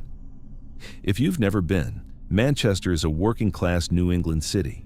Old brick mills along the river, tight blocks of triple-decker houses, long, brutal winters where the wind comes off the water and goes right through your coat. By December of 2019, the temperature is dropping. Daytime highs around 47, nighttime lows in the high 20s, the kind of cold where your breath fogs up the windshield before you even start the engine. And in this cold, in this city, there's a little girl named Harmony Montgomery. She is 5 years old. She is small. She has soft brown hair. She has a wide, hopeful smile. And, this is important, she is partially blind in her left eye. She has special needs. She needs structure. She needs medical care. She needs people who actually pay attention to her. For the first few years of her life, she had that. Harmony had been placed by Massachusetts Child Services with foster parents named Tim and Michelle Raftery. By every single account, the Rafterys adored this kid. They loved her.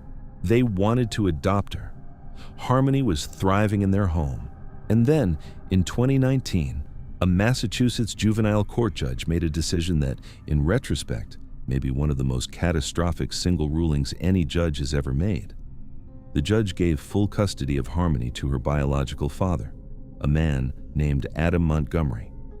You need to understand who Adam Montgomery was on paper at the moment the judge handed him a 5-year-old. Adam had a long, violent criminal record. He had a documented heroin addiction.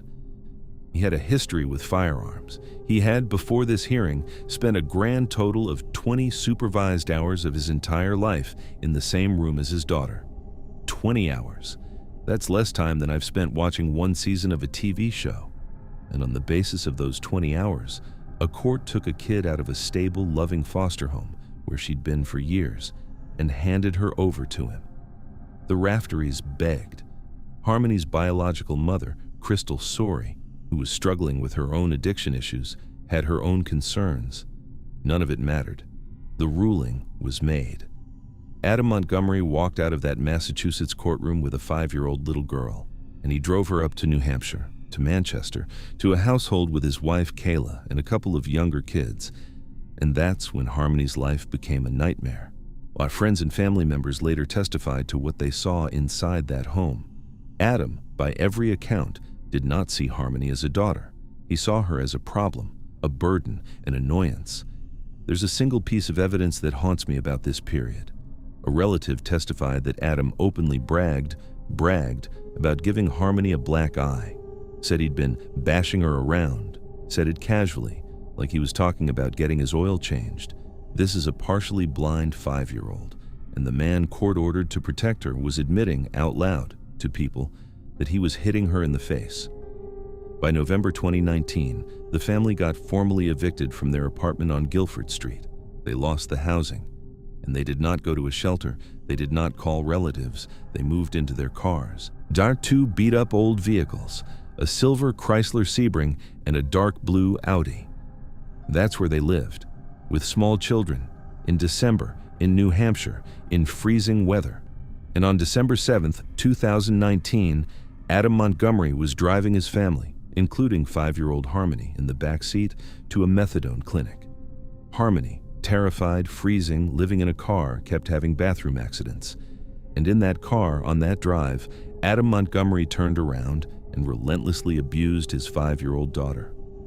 According to Kayla's later testimony, and I am quoting almost verbatim what she told a courtroom under oath, Adam said, "I think I really hurt her this time.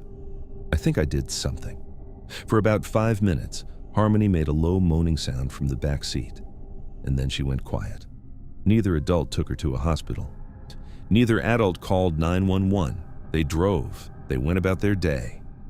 And by that evening, Harmony Montgomery was dead. She was 5 years old. Now, this is where the story stops being a homicide and starts being something much, much more disturbing. Because here's the question. How is it possible that nobody noticed? Hold on. Let's actually sit with that. Because this isn't a kid who lived off the grid. This isn't a kid in some isolated cabin in the woods. This is a child who was known to the state. 2 states. Massachusetts knew about her. New Hampshire knew about her. There were caseworkers assigned to her. There were court records about her. There were medical files about her. There was a school district that had her on its radar. And this is the part I genuinely cannot get over. Harmony Montgomery wasn't reported missing in December 2019. She wasn't reported missing in 2020. She wasn't reported missing in early 2021. She was finally reported missing in November of 2021. That is 2 years after she died. 2 years where nobody picked up the phone. 2 years where no DCYF worker knocked on a door and asked, "Hey, where's the kid we placed in this home?" 2 years where no doctor, no teacher, no truant officer, no neighbor, no relative, nobody in any official capacity raised their hand and said, "Where is Harmony?" The pandemic happened during this window. Lockdowns happened. Schools went virtual. The whole system that's supposed to keep eyes on at-risk kids, schools, pediatricians, daycare workers, went dark for a while. And in that darkness, Harmony Montgomery just stopped existing. The only person who kept asking about her was her biological mother, Crystal Sorey. Crystal, who had her own struggles, who had lost custody, who didn't have power in this story. She kept calling. She kept asking. She kept showing up. She had not seen her daughter since Easter of 2019, and every time she tried to find Harmony, the system gave her a runaround. The state of Massachusetts pointed at New Hampshire. New Hampshire said it wasn't their problem. Adam wouldn't return calls. It took almost 2 years of one mother screaming into the void before anyone official finally took her seriously and opened an investigation. By then, Harmony had been dead since the second week of December 2019. When police finally caught up with Adam Montgomery in 2021, his story was, on its face, absurd. He told them, "Oh, I gave Harmony back to her biological mother, way back in 2019. She's been with Crystal this whole time. Now hold on a second. Let's look at that. If you gave the kid back to her mother, the kid's mother is the one calling the police trying to find her. She's the one who triggered the investigation. Why would Crystal be hunting for her own daughter if she'd had her this whole time?" And here's a follow-up. Let's say, hypothetically, you're a dad. A real dad. The court fought to give you full custody of your child, and then for whatever reason you handed her back over to her other parent. In 2 years, 2 whole years, how many times do you think you would call to check in on her, text her, send a birthday card, FaceTime with her? Adam Montgomery's answer was 0. 0 phone calls, 0 texts, 0 birthday cards. 0 check-ins. Nothing for 2 years, because she'd been dead the whole time. The story of what Adam did with her body, and I'm warning you again, this is hard, is the part that I think defines just how monstrous this man was. Because most killers, in the panic after the act, do something to dispose of the evidence. They bury, they burn, they dump. Adam Montgomery just carried her around with him for months. According to Kayla's testimony, after Harmony died in the car, Adam methodically concealed and moved her remains for months across multiple locations, to wherever he was sleeping, to wherever he was working. I am leaving out details here. I'm leaving out a lot. Because there is a point where a true crime channel stops being journalism and starts being exploitation, and I'm not going to cross that line for you tonight. But the gist is this. Adam Montgomery treated his daughter, after he killed her, like garbage he hadn't decided where to throw out yet. While he was doing this, and this is the detail that radicalized me about this case, Kayla Montgomery, his wife, was still cashing welfare benefits in Harmony's name every month. For a child she knew was dead, they were monetizing her silence. The legal resolution came in February of 2024. Prosecutors built their case around Kayla's cooperation. They had leverage on her from unrelated welfare fraud and perjury charges, and they used that leverage to flip her into a witness against Adam. Without Harmony's body, building a murder case is incredibly hard. Prosecutors did it anyway. They brought in toll records. They brought in cell phone data. They brought in the homeless shelter forensic evidence, that liquid stain in the drywall. It tested positive for Harmony's DNA. They brought in every chilling, methodical, monstrous step Adam had taken to hide her. A jury convicted Adam Montgomery of second-degree murder, plus falsifying physical evidence, plus abuse of a corpse, plus assault. He was sentenced to 45 years to life. And in one final act of cowardice, the kind that tells you everything about who this man really was, Adam Montgomery refused to attend his own trial. He sat in his cell.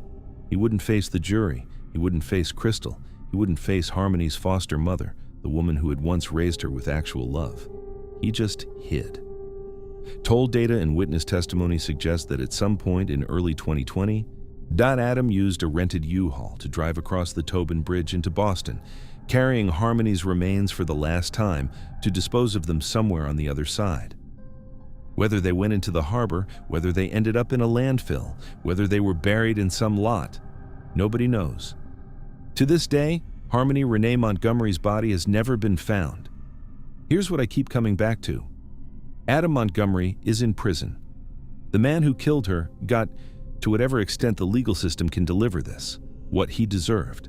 Kayla Montgomery, who watched it happen and helped cover it up, is also in prison. But the system that failed Harmony is still out there. The judge who gave her to a violent addict on the basis of 20 supervised hours, still on the bench when this all came out. The DCYF in 2 different states that lost track of a partially blind 5-year-old for 2 years, still operating, still placing kids, still understaffed and overburdened in exactly the same ways. The schools that didn't notice she wasn't enrolled, the pediatricians who didn't notice she wasn't being brought in, the neighbors who saw a family living in a car in December and didn't pick up the phone. The whole quiet, distracted, polite American non-response that allowed Adam Montgomery to drive his daughter's body around in a duffel bag for months while still cashing checks in her name. That's the part that doesn't have a verdict. That's the part that doesn't have a sentence. There is a version of this story where one phone call, one knock on the door, one social worker who said, "I want to physically lay eyes on this child today," would have saved Harmony Montgomery's life. That call never came. And the only person who kept asking, Crystal Sorey, the imperfect mother on the wrong side of the system, couldn't get anybody to listen until 2 years too late. Harmony was 5. She was partially blind. She liked her foster parents. She probably wanted, more than anything, for an adult to keep her safe. Every adult failed her, every single one. That is the case. That's the whole thing. There's no twist coming. There's no mystery left to solve. There's just a little girl who needed somebody to look up, and nobody did, until it was already over.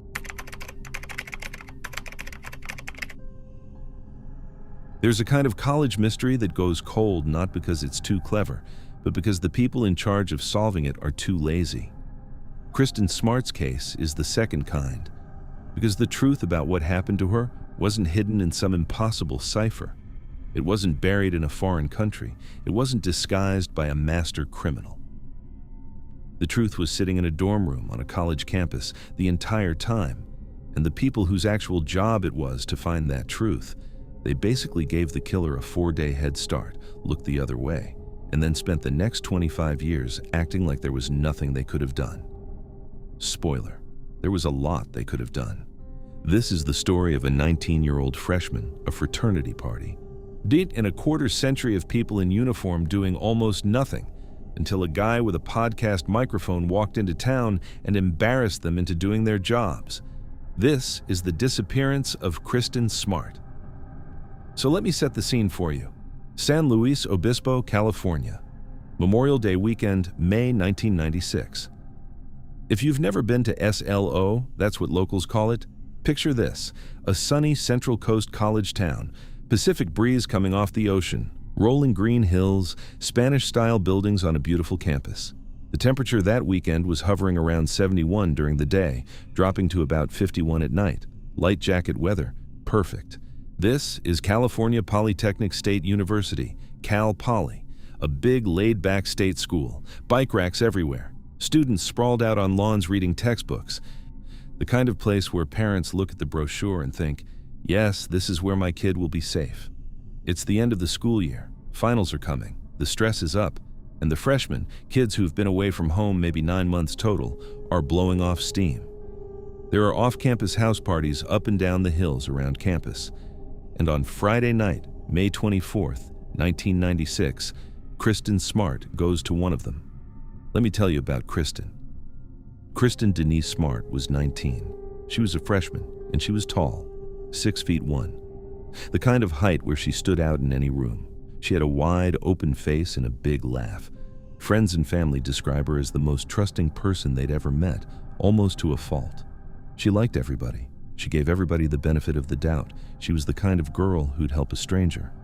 She was also very much a freshman, just trying to figure out the college thing, just trying to fit in, just trying to make friends in a sea of strangers. That Friday night, she went to an off-campus house party on Crandall Way alone. By all accounts, she didn't really know the crowd that well. She tried to mingle. And this is going to matter. She drank. A lot. She drank more than she could handle. By the small hours of Saturday morning, she was visibly intoxicated, stumbling, slurring, out of it. By 2 a.m., she was passed out on a neighbor's lawn. That's how two other students, a guy named Tim Davis and a girl named Cheryl Anderson, found her. They were leaving the party themselves, walking back toward campus, when they saw a tall girl lying in the grass. They went over. They roused her. They realized she needed help getting back to her dorm. So Tim and Cheryl decided they'd walk her back. The dorms were uphill from the party, a pretty good hike. They got her on her feet, slung her arms around their shoulders, and started moving. And that's when a third student joined them. His name was Paul Flores, also a freshman, also 19. He had been at the same party, and he insisted that since his dorm was closer to where Kristen was going, he should help walk her the rest of the way. The group walked together for a while. As they got closer to campus, Tim peeled off to his dorm. Then Cheryl peeled off to hers. And that left Paul Flores, walking the last stretch, with a blackout drunk 6'1" freshman girl who could barely stand up. Paul later told police that he walked Kristen to the intersection near her building, Muir Hall. He said he watched her walk the last little bit toward her dorm by herself. He said he then turned around and went to his own room in Santa Lucia Hall. He was the last person on earth to see her, and from that moment forward, Kristen Smart simply never existed again. Now, this is where the story stops being a tragedy and starts being something much worse. Because what happens next, or doesn't happen, is the reason this case stayed unsolved for a quarter century. Kristen's roommate noticed she never came back. After the holiday, when Kristen still hadn't shown up, the roommate alerted Cal Poly campus police. And here's what campus police did. Ready? Almost nothing. It was Memorial Day weekend. They figured she was a freshman. She'd partied too hard. She probably went camping with friends. She'd turn up Tuesday. They didn't take a missing persons report seriously for days. They didn't immediately interview the people she was last seen with. They didn't secure any potential crime scene. They didn't put out a campus-wide alert. They didn't search Paul Flores' dorm room for 4 days. You have to let this sink in for a minute. The last person seen with a missing freshman girl is a 19-year-old kid living in a dorm room on the same campus where you have full jurisdiction. You don't even have to leave the property line to go knock on his door. And for 4 days, nobody walked over there. Nobody asked to look around. Nobody told him not to leave. Nobody even told him not to do laundry. And in those 4 days, school officially ended for the summer. No students moved out. Paul Flores cleaned out his dorm room and went home. Forensically speaking, those 4 days are when the case died. Whatever was in that room, fibers, hair, blood, scent, had 4 full days to be wiped, washed, packed, or thrown away. By the time anybody with a uniform actually showed up to look, the room was essentially gone. That's not just sloppy. That's not just understaffed. That's the kind of investigative malpractice that is, I think, the actual reason a young woman never came home. Now hold on a second. Let's look at Paul Flores. Because once police did finally start paying attention, the warning signs about him were screaming at full volume. When investigators interviewed Paul a few days later, he had a black eye, a real one, not subtle, a prominent shiner. When they asked him about it, he said, "Oh, I got it playing basketball." Now, hold on, because his friends, the guys he'd actually played basketball with that week, said, yeah, he played basketball with us, but he did not have a black eye when the game was over. He showed up to the next day with the eye. He showed up the day after the party with the eye. So the story didn't match. Why is the last guy seen with a missing girl walking around campus with a fresh black eye and lying about where he got it? He also had a scuffed up knee. Different injury, also unaccounted for. He gave investigators an inconsistent story. He kept changing details, the times, the route, what he said to her. Police polygraphed him. He performed terribly. They asked him to take a second polygraph. He refused. This was, by week 1, a textbook prime suspect. He and every cop and prosecutor working the case knew it. And then there was the cadaver dog thing, which still, to this day, is one of the most damning pieces of circumstantial evidence I have ever heard. About a month after Kristen disappeared, with no real progress, investigators finally brought trained cadaver dogs onto campus. These are dogs specifically trained to detect the scent of human decomposition, dead bodies, basically, or where dead bodies have been. They walked the dogs through the dorm building Paul Flores had lived in, Santa Lucia Hall. Multiple floors, dozens of dorm rooms. The dogs went through every room, calm, quiet, nothing, until they got to Paul Flores's room. The dogs lit up, aggressively. They alerted on his mattress, specifically. The handlers had to pull them off of it. Now, you can argue with a witness. You can argue with a teenager's memory of a stressful night. You can debate a black eye. But cadaver dogs, trained dogs alerting on one specific mattress in a building of dozens of beds? Dogs don't read the local newspaper. Dogs don't have a vendetta. Dogs don't decide they don't like the look of a kid. Dogs smell what they smell. And they smelled human decomposition on the mattress of the exact 19-year-old freshman who had walked Kristen home. And what did police do with that? They didn't arrest him. They didn't even seize the mattress for years. They invoked Paul's Fifth Amendment rights, accepted his lawyer's stonewalling, and the whole thing went into a filing cabinet. For 25 years. For 25 years, Paul Flores walked free.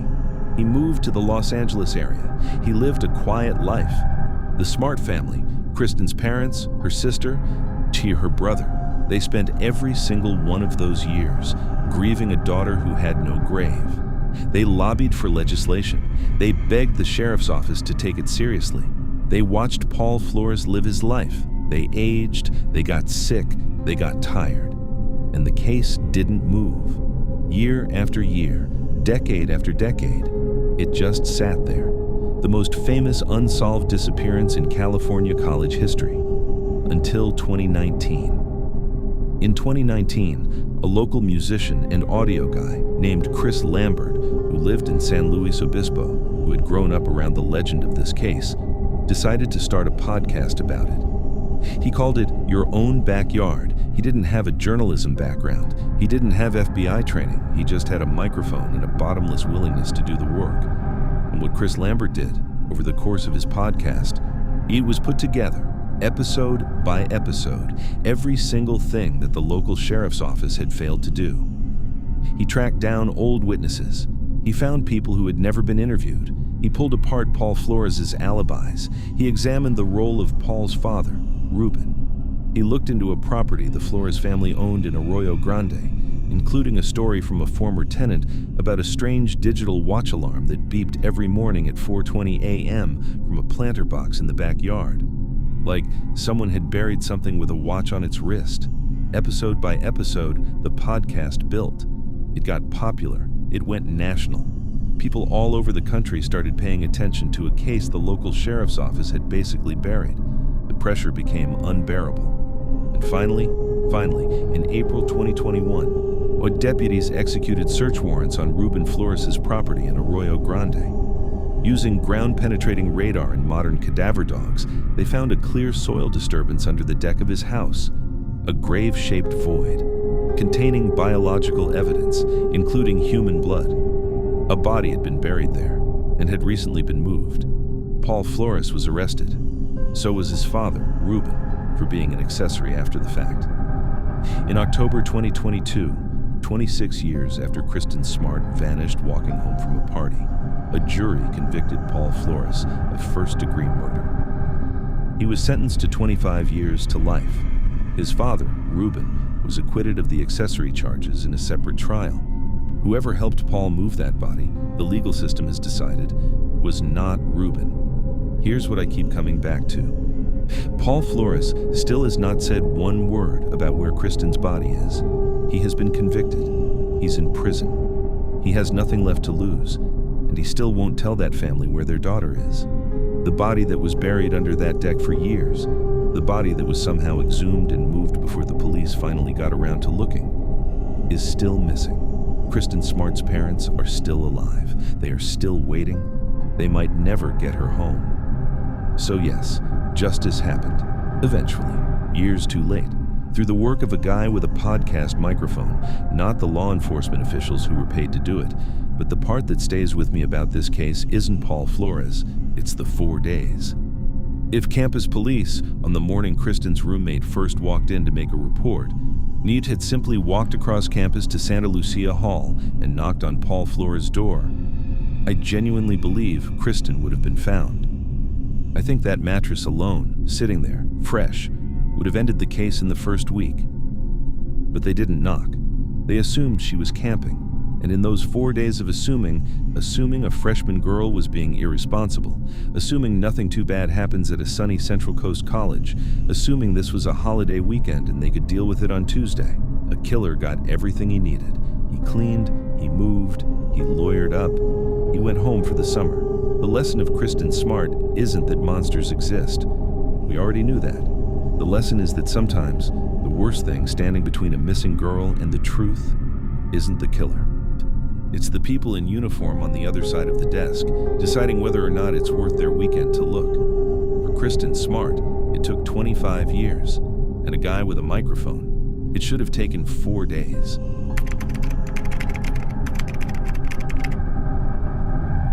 There's a stretch of road in Myrtle Beach, South Carolina called Ocean Boulevard. If you've ever been there, you know exactly what I mean. If you haven't, picture this. A few miles of beachfront strip lined with motels, t-shirt shops, neon signs, daiquiri bars, mini golf courses, and tattoo parlors. The air smells like coconut, sunscreen, and fried food. The traffic is bumper to bumper for miles. Music spills out of every open door. People are screaming, laughing, drinking, walking, driving, dancing. It is, especially during spring break, one of the loudest, busiest, most surveilled stretches of pavement in the entire American South. And on a Saturday night in April 2009, in the middle of all that noise and all those people and all those cameras, a 17-year-old girl with shiny dark hair was walking down that boulevard, texting her boyfriend on her way back to her hotel. She made it about a mile, and then she just stopped existing. This is the story of Brittney Drexel. So let me set the scene for you. April 25th, 2009, Myrtle Beach. The temperature peaked at around 81 degrees that day. By evening, it was settling into a balmy, warm, perfect for spring break, 65 or so. Light ocean breeze, clear sky. The kind of night where you can walk around in shorts and a tank top until 3 a.m. and not be cold. This is peak spring break season. Tens of thousands of college kids and high schoolers have flooded the city. Every motel is full. Every bar has a line. The strip is electric. And into all of that chaos, a girl from Rochester, New York shows up, quietly, secretly, without permission. Brittney Drexel was 17 years old, a high school junior. She wanted to be a nurse someday. She loved soccer. She had recently been through a breakup and patched things up. And like a lot of 17-year-olds in 2009, she desperately wanted to go on spring break with her older friends. Her mom said no. Her mom, a single mother named Dawn, knew her daughter, knew the crowd she'd be with, knew Myrtle Beach, and put her foot down. You are not going, period. But Brittney went anyway. This is the detail that haunts this whole case. Brittney got in a car with some older friends and drove to South Carolina. While she was there, she kept calling her mom and texting her, pretending she was still in Rochester, hanging out with friends in their basements, going to the mall, normal teenager stuff. She had a whole cover story going. Her mom believed it. So when Brittney Drexel disappeared, the people who would have noticed first, her family, had no idea she was even in the same time zone. Here's the timeline. That afternoon, she's at the beach with her friends. Sun, sand, the whole spring break thing. Around 8 p.m., she leaves her own hotel, the Bar Harbor, and walks about 1.5 miles down Ocean Boulevard to a different hotel called the Blue Water Resort. She's going to visit some friends from back home, including a guy she knew who happened to be staying there. She hangs out for maybe 30-40 minutes, and then around 8:45 p.m., she leaves the Blue Water and starts walking back to the Bar Harbor. This is where the digital footprint kicks in. Because security cameras at the Blue Water capture her walking out of the lobby, alone, wearing a black and white tank top, shorts. Nothing seems off. She's not in a hurry. She's not looking over her shoulder. She's just a teenager walking out of a hotel, and as she walks, she's texting her boyfriend back in Rochester. Easy, casual stuff. The kind of texts you fire off on autopilot. They're talking. He's responding. She's responding. Normal flow. 8:58 p.m. He sends a message. A normal one. It is never read. Brittney Drexel's phone never opens that message. Her phone signal, and this is what investigators reconstructed later from cell tower data, instead of staying in the area of Ocean Boulevard, suddenly starts moving. Fast, vehicular speed, heading south, out of Myrtle Beach, down Highway 17, and within an hour the signal stops working entirely. That's it. That's the last trace of Brittney Drexel for 13 years, a read receipt that never came. Now hold on a second. Let's stop and look at what just happened. Because this is where the logic gap starts screaming at you. It is 8:45 on a Saturday night in the middle of spring break on the most heavily trafficked tourist strip in the state of South Carolina. How many people would you guess are out and about on Ocean Boulevard at that exact moment? Tens of thousands. Easy. Cars in gridlock, pedestrians shoulder to shoulder on the sidewalks, cops on every corner because of the spring break crowds, cameras at every hotel entrance, cameras at every gas station, cameras at the convenience stores. How does someone abduct a 17-year-old girl out of that? Let's think about it.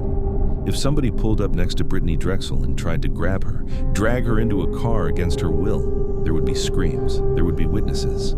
There would be 100 phones whipped out filming. Somebody would have called 911 within seconds. Somebody. But none of that happened.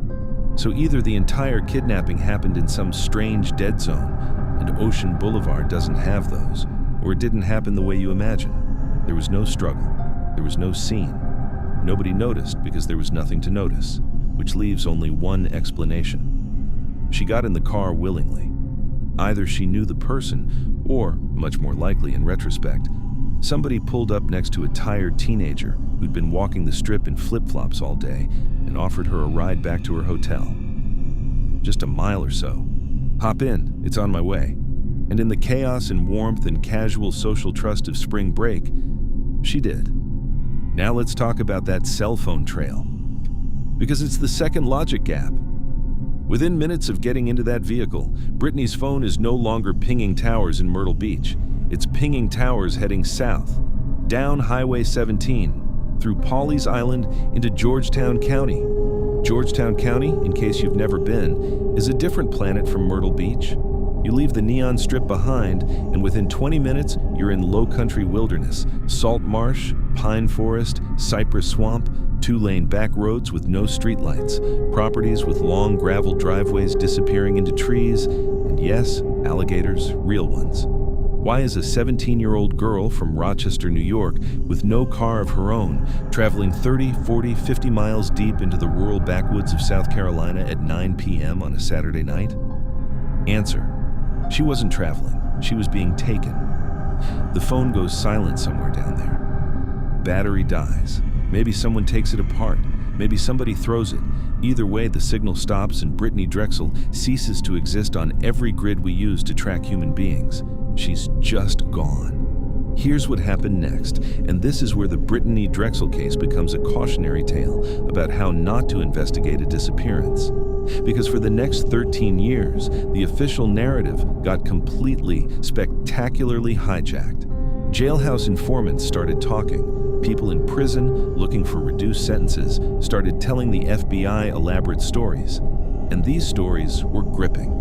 Movie script level gripping. The story that took hold, the one that, in 2016, the FBI actually held a press conference to publicly endorse, went like this. Brittney had been abducted by an organized human trafficking ring. They had taken her to a stash house deep in the swamps of McClellanville, South Carolina. She was held there, assaulted, tortured, eventually murdered, and then her body was disposed of by being thrown to alligators. I want you to sit with how cinematic that is. It's got everything. It's got organized crime. It's got swamps. It's got predators with teeth. The true crime community ate it up.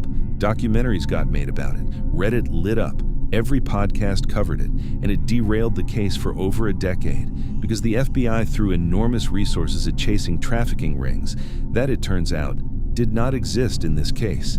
They interrogated alleged accomplices. They tore apart properties. See, a woman named Angel Cooper Voss was eventually sentenced to 18 years in federal prison, not for the abduction, not for the murder, for lying to FBI agents during the investigation, just for the lying. That's how much of the inquiry was built on smoke. And while everybody was chasing alligators and trafficking rings and stash houses, the actual man who took Brittney Drexel was sitting somewhere quiet, watching it all unfold on TV. The breakthrough, when it finally came in 2022, wasn't dramatic. It wasn't exotic. It wasn't a swamp raid with helicopters. It was advanced cell phone tower analysis. It was DNA work. It was investigators going back to the actual physical evidence, the original cell pings, the tower data, and tracing the path Brittney's phone took on the night she vanished, and matching that path to the movements of one specific man. His name was Raymond Moody. He was 62 years old. He was a registered sex offender. He had a previous conviction for kidnapping. And, here's the part that hits, he had been living in a motel in Myrtle Beach in April of 2009, right there, the whole time. Not a trafficking ring, not a stash house, not a vast network. Just one local guy with a documented history of doing exactly this kind of thing, driving a vehicle on Ocean Boulevard at the exact moment a tired 17-year-old in flip-flops happened to be walking back to her hotel. In May of 2022, faced with overwhelming digital and forensic evidence, Raymond Moody confessed. He told investigators that he had pulled up next to Brittney on Ocean Boulevard and offered her a ride. She got in, but he drove her, exactly the route the cell phone data had always shown, down into Georgetown County. He held her against her will. He physically assaulted her, and he strangled her to death that same night, within hours of her vanishing. Then he buried her remains in a wooded area in rural Georgetown County and went home. He led authorities to the spot. After 13 years, Brittney Drexel's family finally got their daughter back. Moody pleaded guilty. He got life in prison. Here's what gets me about this case, and it's the same thing that gets me about a lot of these cases. The world wanted Brittney Drexel's death to be complicated. We wanted it to be a vast criminal conspiracy. We wanted swamps and trafficking rings and elaborate horror. Because in some weird way, that's easier to process. If a teenager dies because she got tangled up in an organized international crime syndicate, well, that's a tragedy on a grand scale. But it's contained. It requires a special kind of bad luck, a 1 in a million path of events. But the actual truth about what happened to Brittney Drexel is so much more terrifying because it's so much more ordinary. A girl walked back to her hotel. A man in a car offered her a ride. She got in. That's it. That's the whole story. No syndicate, no swamp ritual, no alligators, just a tired teenager, a familiar predator, and the chaos of a Saturday night strip where everybody was too distracted to notice one girl and one car. The reason Brittney Drexel vanished the way she did wasn't because the kidnapping was sophisticated. It was because Ocean Boulevard at spring break is so loud, so crowded, or so visually overwhelming that a 17-year-old getting into the wrong car looks exactly like nothing at all. Just one of 10,000 strangers doing one of 10,000 things. She hid herself from her own mother to be there. And in doing that, she also became invisible to the only people who would have raised the alarm in time. She wanted one weekend of freedom, one spring break. She got into one car, and the rest of her life, the nursing career, the prom photos that never happened, the wedding that never happened, the kids that never happened, all of it ended on a back road in Georgetown County before her boyfriend could even read her last text. That's the case. That's the whole awful, mundane, terrible truth. The monster wasn't a ring. It wasn't a syndicate. It wasn't anything we hadn't already seen 100 times before. It was just one man in one motel with one car, hiding in plain sight in the middle of all that neon.